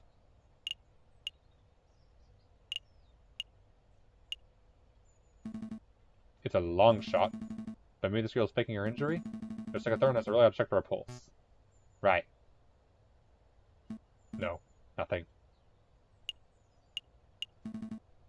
What's this mark? It almost looks like a handprint made in blood. Probably the Mademoiselle's. I don't think so. It's the handprint of a left hand on the girl's left shoulder. There's no way a person can comfortably reach a spot on their own back. I suppose so. But the handprint doesn't belong to the girl, and who does it belong to? The murderer. Has to be. The question on my mind is, why is the handprint made in blood? Did the murderer really sully their hand on the girl's gunshot wound, or were they injured prior to the shooting? There's so much to uncover here, and no time for a thorough investigation. Bloody handprints. This is the bullet wound, right? What can you tell me about it, Fontaine? Well, it looks like the bullet took a fairly straight interval of entry through the Mademoiselle's back. The shooter was probably standing right behind the victim. What's the bullet size? You know its caliber? Let me guess. What would the caliber of the bullet different than the caliber of Victor's gun? That would conveniently get that one-eyed police officer off the hook, wouldn't it? But I probably can't help you. I could possibly know a bullet's caliber without having a good look at the bullet itself. As you can plainly see, it's 3 centimeters deep in the flesh. So, here's the bullet itself. Help me retrieve the bullet, Fontaine. Retrieve? I mean, dig it out? I assume you're a little more experienced in this area than I do. Well, you're not wrong there. Fine. This will only take a moment. Here you go. One used bullet.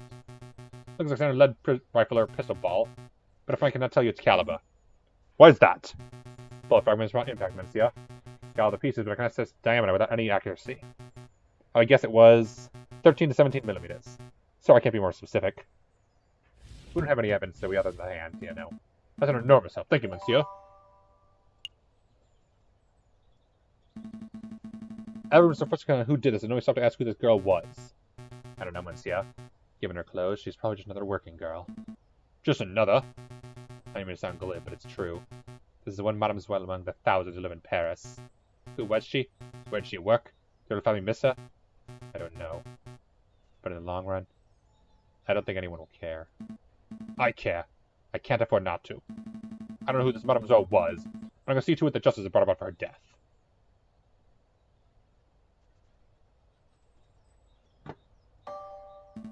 I'm done here. Very good. Let's move this body off the street. Then we have to hurry to the Palais Royal. Rest in peace, Mademoiselle. I'll see to it that justice is done. Heh, everything's going just as planned. The Madame's probably fuming right now. Just like the Palais Royal, the Prime Minister will flee and then... Excuse me, monsieur. What do you want? I'm busy. Don't you recognize me, monsieur? I knew that my disguise is a little more complex than yours, but I assume you recognized Prince Juan when you saw him. Yeah. Prince Juan? Indeed. And you're Judge Romulus, the corrupt wolf. I know what you did. You tried to assassinate the king. You shot the croc, monsieur. And just moments ago, I saw you murder a maiden in the Place de la Concorde. You truly are a vile individual, aren't you? Yeah, as if you have any proof of that stuff. I'm out of here. I also know that you're one half of the Viridian killer. Any other day I'd get you where you stand, Fox. But as happens, I'm a little busy today. Oh, the Viridian killer is too busy to kill me?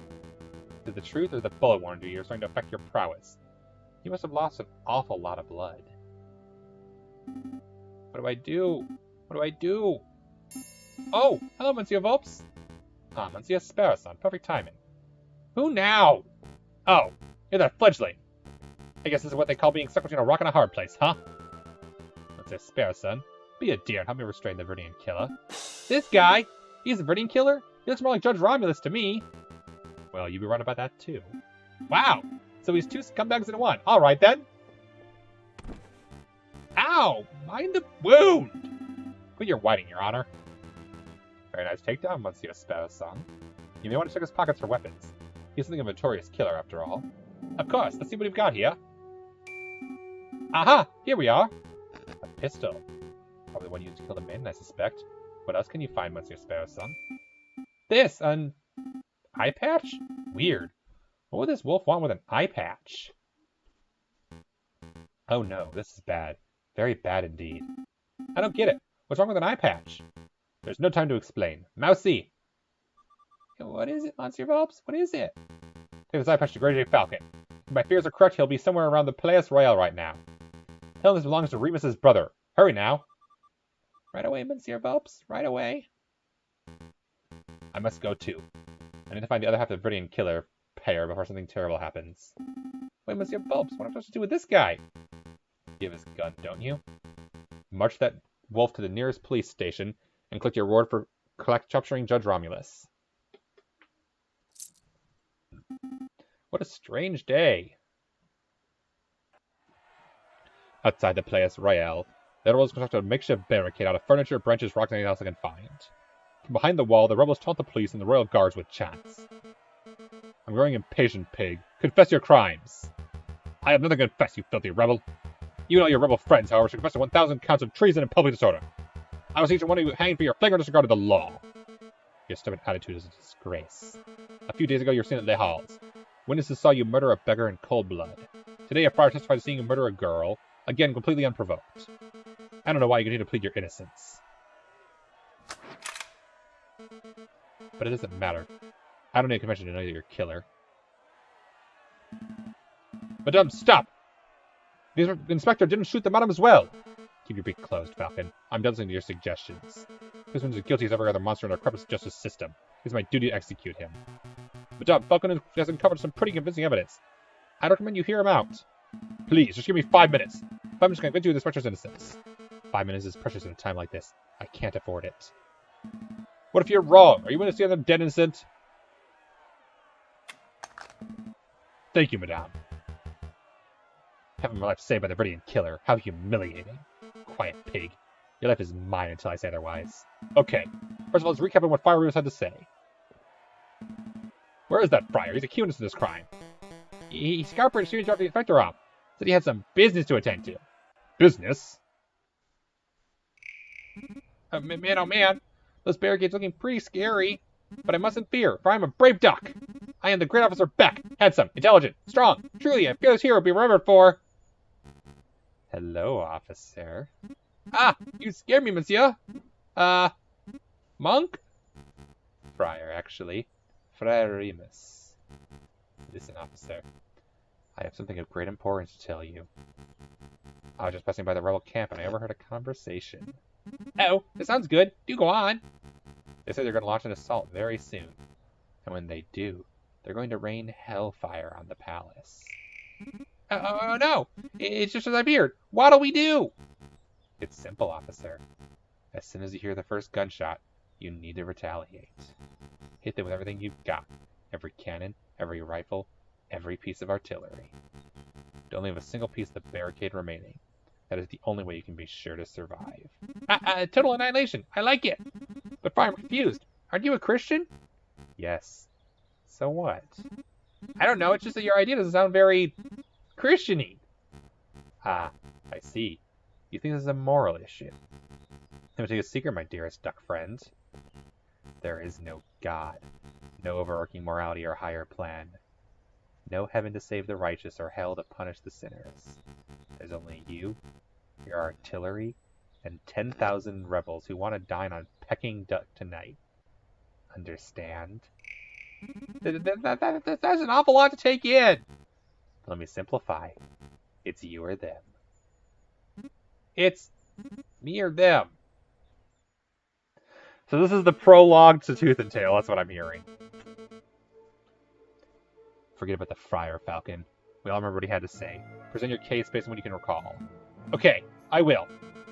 But you may want to bite that mouse off your shoulder first. Sorry, wait, what? Oh, it's you, Mousy. What's your falcon? What's your falcon? Special delivery from Red Phelps. Thank you, Mousy. What is this? An eye patch. It was found in Remus's brother's clothing.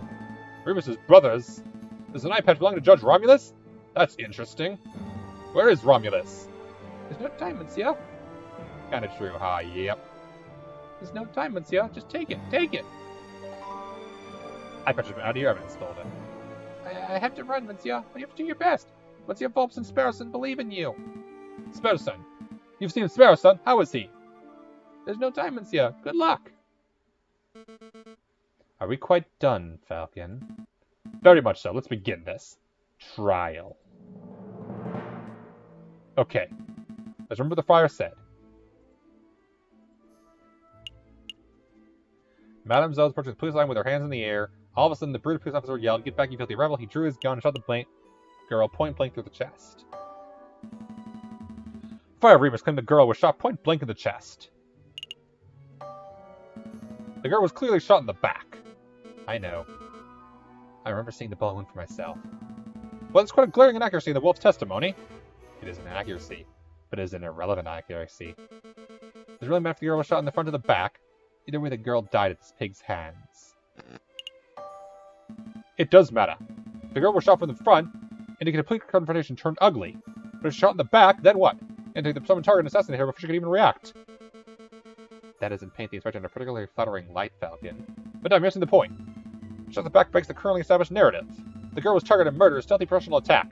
Therefore, there's not an ordinary police confrontation. I made an assumption, Falcon. You assumed that the girl was shot in the back, she must have been stealthily killed. The other possibilities, what if the girl was scared by the police, started running away, and was shot in the back as she fled? That scenario isn't possible. If they were running away, she would have been at least a couple of steps from the killer at the time of shooting, right? Right. But I know the killer was standing right behind the victim. They must have 1 meter apart when the gun was fired. They were standing that close? How do you possibly know that, Falcon? We saw a bloody handprint on the girl's shoulder. What do you make of that, madame? Well, I assume any bloodstain would belong to the victim. A mark with the girl's dying breath, perhaps? No, it's the print of a left hand on the girl's left shoulder, near her upper back. The angle positioning of the print indicates it can only have been caused by another person. That's why I'm so certain the killer was right behind the girl at the time of the attack. I see. That's quite a theory. But Falcon, you have an important question unanswered. Why was the handprint bloody? The print was made with the victim's blood, yes? So it can't possibly have been made prior to the shooting. The killer must have wiped his hand on the girl's clothing after she already died. If that's the case, my suggestion scenario is still possible. The girl may have been running from the police when she was shot. No. I'm still trying to work out the details.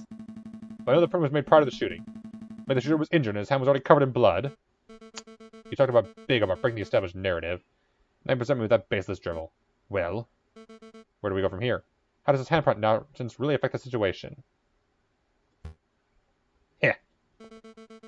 You find something funny about the situation, Inspector? I do. This whole trial is patently absurd. It's an animal court through and through. There's something particularly funny about that last exchange. He was so focused on when and how this handprint was made, he missed the larger issue. I don't have a left hand, you idiots!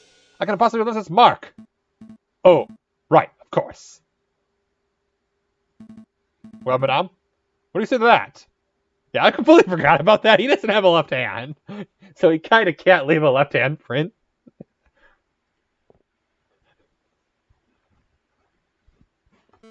Maybe the hand came from an accomplice, or maybe it had nothing to do with the incident, or it feels so good to see with someone else speculating wildly for a change. Okay, fine. I don't have a solid explanation. I'm just going to see that it's possible, maybe even likely, that the person who left the mark was the murderer. Therefore, much as pay me to say it, I'm just going to see the inspector probably did not shoot the girl. So that's it. The inspector's off the hook. No. There's still the matter of the incident at Le Halles. What incident is this? I know nothing about it. Ha. As if you don't know. A beggar rat was shot and killed in Les Halles a few days ago. You need the birds have hands? Yeah, every single creature has strangely human-like hands. It's super disconcerting. There's a picture, for example, of Slissy. Do I have Sparrow Sun? Do I have actually a picture of what he looks like? No. When Sparrow Sun's standing like this, you can see his hands behind his back, and they look like human hands, and it's the creepiest part about it, and I try to avoid looking at them. The attacker was described as a scowling police officer who wore an eye patch. Sound familiar to you? Go on, Falcon. Explain the pig out of this one. Until 5 minutes ago, I was at a loss. But I was recently presented with a piece of evidence that makes the answer all too clear. This was a false flag operation. False flag? Explain yourself, Falcon. Madame, what do you know about Remus's twin brother, the man known as Romulus? Not much. Only he was forced to flee the country by a oppressive government about a month ago. That's a half-truth, madame. You see, that it is correct that Romulus may be hunted by the police. But I've had the suspicion that the wolf was lurking in Paris itself. I'll never managed to find definitive proof of this. Anyway, it turns out my suspicion was well-founded. He was recently apprehended. I think. You think? I don't know the details. It doesn't matter. The reporter's a reliable friend found this on Romulus' person just moments ago. An eye patch. Romulus has perfect vision. Why would he need something like this? There's only one possible explanation. Part of a disguise. So to conceal his identity and make him appear as someone else. Disguise? You're saying Romulus shot the beggar rat? Just to frame this police inspector? Exactly, madame. In no coincidence that fear Romulus, Remus happened to find the same inspector just as another murder occurred today. So, Remus was in on it too. Two wolves working together makes a policeman look like a murderer. But why? Why would they do that? To rile you up, madame. To make you lust for violence. And if your actions are anything to go by, I would say they succeeded. Damn. I've been so stupid. How to let myself get so misled by a couple of wolves? This trial is over. Go, Inspector. You're free. It's about time! You let him walk, madame? Of course. To be criminal confinement isn't man any longer than necessary. Even if the man is a bitter, stubborn pig. Falcon! Yes? I don't understand you. You're stupid, you're reckless, but you fought beacon talent for my freedom. I'm sure to suspect you aren't really the Viridian killer after all. It certainly took a long time to pass that fact through your thick skull. Instead, you're still hunting that villain. Maybe you should speak with Renard Volps. When it's all over, I mean. I hear he's been doing some research as a Viridian killer. Maybe he knows something. Maybe I will. Madame, please are getting a favorable filter to attend assaulted palace anytime soon. I will lay information with the artilleryman. Maybe we can keep a peaceful standoff going until this blows over. Thank you. I appreciate that. All of you, stay out of trouble. So, what happens now, ma'am? We're going to continue our protest. Peacefully. We're going to stand here, chanting and shouting, until the Prime Minister and King both step down out of sheer humiliation. It might take days, weeks. But if we manage to change this country without one more person being harmed, then... Well, well. Look who returned. Ma'am, I just saw the police inspector scrolling out of here unharmed. Why did you let him go? That's simple, Remus. We all had a discussion. And we came to the conclusion that I'd been misled by a couple of wolves. Oh? How many lies have you fed me, Friar? Just how much damage have you done to further your own goals? Did you help your brother kill the beggar rat in Les Halles? Did you watch the girl die with a place to la Concorde? Now think about it, even Croque Monsieur's death was started by details that made little sense. I don't know what to think anymore. You know this guy's a scumbag, at least, ma'am. I say, shoot him! Yes, right. No judge for killing this man, ma'am. This is the least I deserve for my sins. Go ahead, madame. What are you waiting for? Pull the trigger. do it. Falcon, you prove yourself to have clear judgment. What do you say? If we kill him, the revolution starts, but the problem is we don't know that. But I know what Falcon would do. Madame, you know what the right thing to do is. Show what kind of leader you wish to be. You're right. I said this would be a blood revolution, and I can't make any assumptions. Not even for a monster like this wolf. Wow, this is amazing. Completely unprecedented.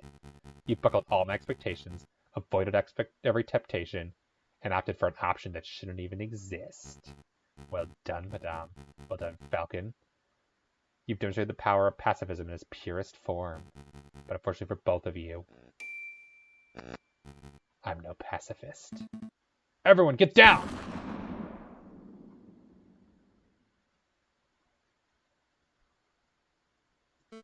Suicide. Shooting himself in the head? What a loony! Are they surprised that Wolf would be too cowardly to face a real punishment? This isn't right. Not sure I want it either, Falcon. But I can't say I'll mourn the friar's death. No, that's not what I meant. I meant that it doesn't make sense for him to kill himself so abruptly. And the comment of his was almost like, I think we need to get out of here. All of us, right now. Falcon, what are you talking about? Ah, that was a gunshot. Really close to you. I can't afford to hesitate. It's me or them. Officer, hold your fire. No way. I can't afford to take chances. It's me or them. It's me or them. Fire every cannon.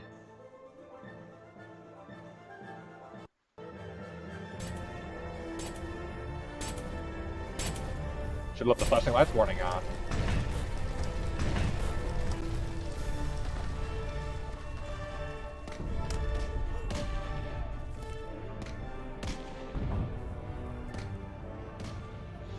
Yeah. Knowing what we knew, there's no way it didn't happen. Also, I love how there's actually there's a donkey playable character, but there's also people riding horses. Can anyone hear me? Piero? Fontaine? Hello? Anyone? I'm here, Madame. Falcon? Heh, of all the people. I think I made a mistake, Falcon. Where'd I go wrong? Was it when I lost my temper over seeing the dead girl? Was it earlier when I shot the prosecutor? Was it earlier still when I first listened to monstrous fire in the first place? Yeah, you're right, it would have been. That would have been a great place for 1812. I made a lot of mistakes. We all made mistakes, Madame. Most people's mistakes don't spark bloody revolutions. Can you move, Madame? I don't think so. Give me a minute. I think I can clear some of this rubble.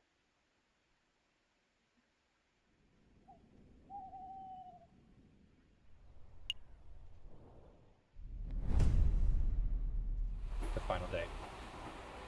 Dear Monsieur Volps, I'm writing to you from the Dimao Railway Express. Modern technology truly is amazing. I was taking your advice, and I've gone on vacation until things settle down. The King Queen to Britain, the Second Republic taking over, it's all crazy stuff. Anyway, before I left, you asked if I knew what happened to Falcon. Well, I got my hands on a copy of the official police report, and it says Falcon died during the attack on the barricade. Also says the police didn't find a body, same as Leone Beaumiller. Weird, huh? Rumors that he's probably blown away by cannon fire, but that doesn't sound right to me. Falcon I knew was tough and intuitive. I think he wanted a way to escape and survive. So in my opinion, he's still out there. It's possible, isn't it? Anyway, I should reference this letter when I'm about to reach my stop, Vienna. I'll let you know how Mademoiselle Signe and her parents are doing. Maybe you should come pay a visit sometime? Send my regards to Mousy. Yours truly, Sparrowson. P.S. I see a person selling Millera Strudel. What is it?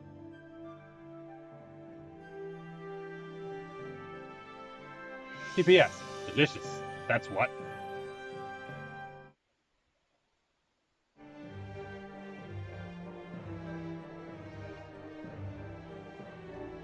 And that's that.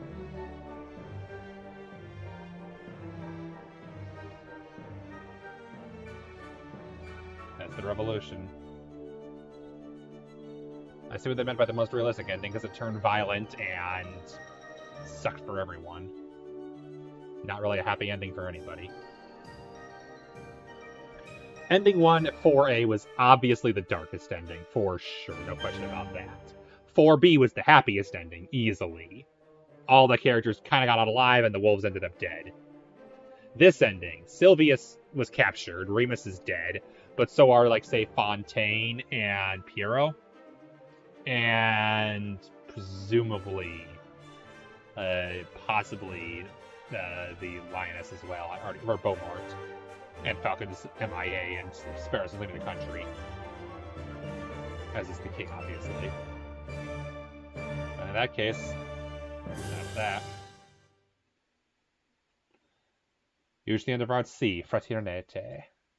You near see a terminal to your main your journey, chuckling, clear understanding, thank you for playing Aviary Attorney. And with that, we have solved every single ending. We've done every single day.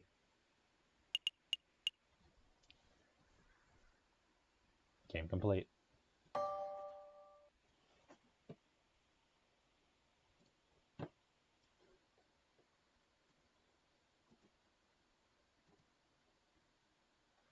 Holy crap, why does my computer lag so much with these?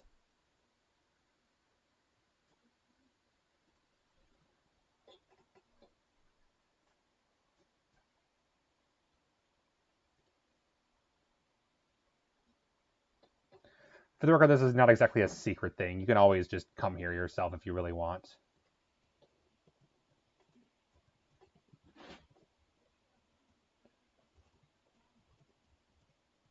I'm going to be right back. The cat's up to something. I want to make sure that it's taken care of.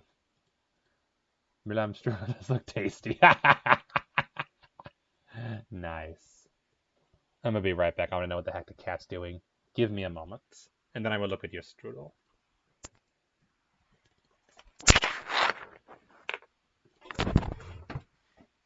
You're after a freaking Q-tip again?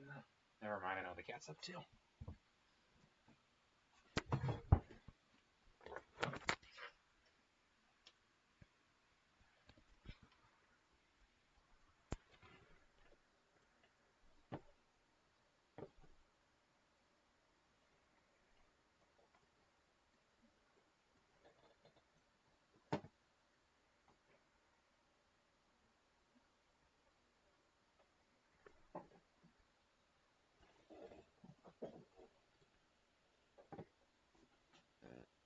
Milram strudel. All right, that's 2 games completed today. 2 more taken off the list that we don't need to work on anymore. I feel like we accomplished something today.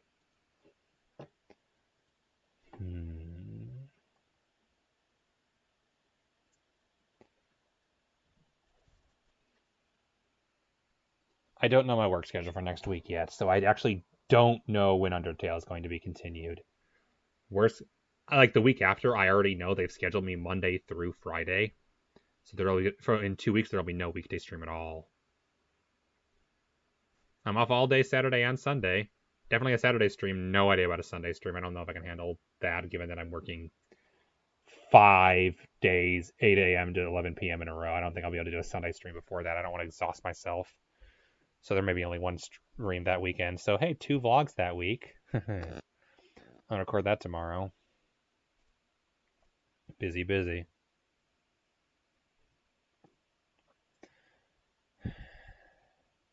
Undertale will be finished hopefully next week, though. And then I'll try to finish Tooth and Tail that Saturday, and then I can complete 2 more games. And with that, we'll start something new. Because once Undertale's finished, it's time to start Knights of the Republic 2. Just unfortunately. Because, yeah. Obviously, that's this week. Next week, I don't know my schedule yet. I should know tomorrow, hopefully, and then I can make further announcements on the Discord. I just won't know till work's over, sadly.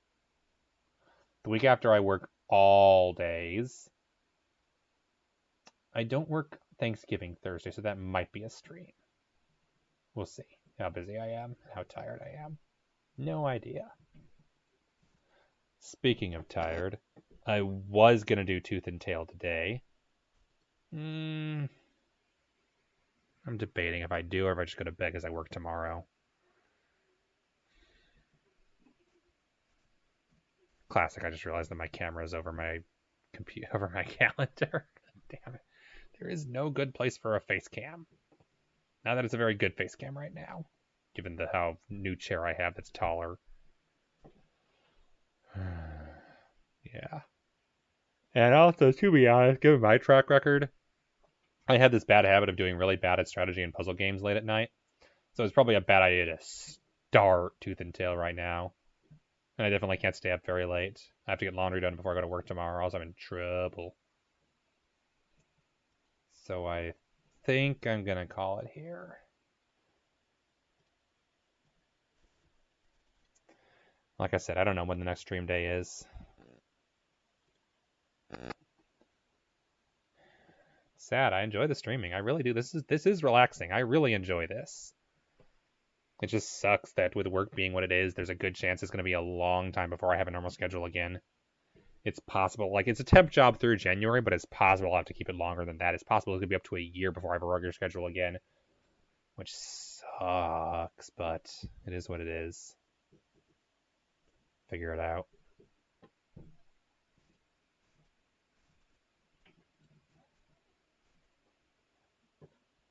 So here's what I'm gonna do.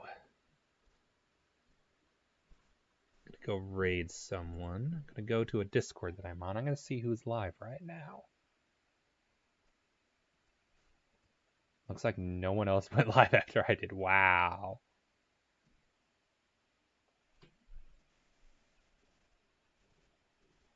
Because what I was thinking about doing is like, oh, I'll just go raid someone else who went live recently. That could be fun. And no one else did. Weird. It's like no one else stays up this late.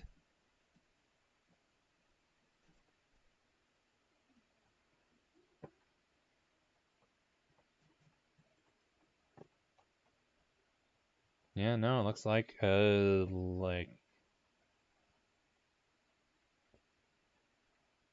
I could do one.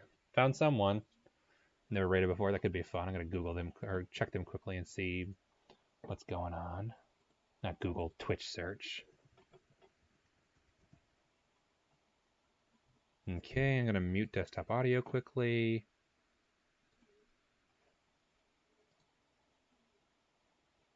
Don't want to transmit sound through. I did that enough as it is by mistake.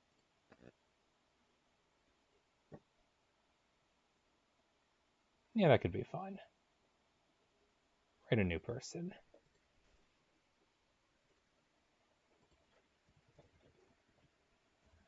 Only because there's no one playing Aviary Attorney, and everyone I usually would raid is all asleep. It's a slow Saturday.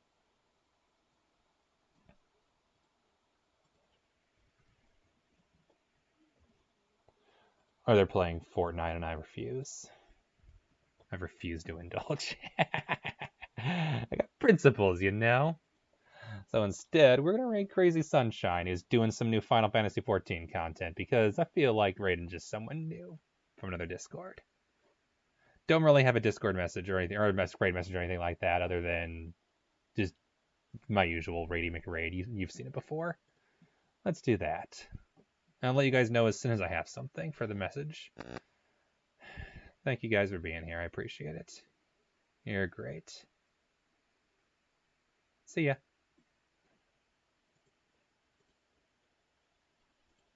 Get the hell out of here.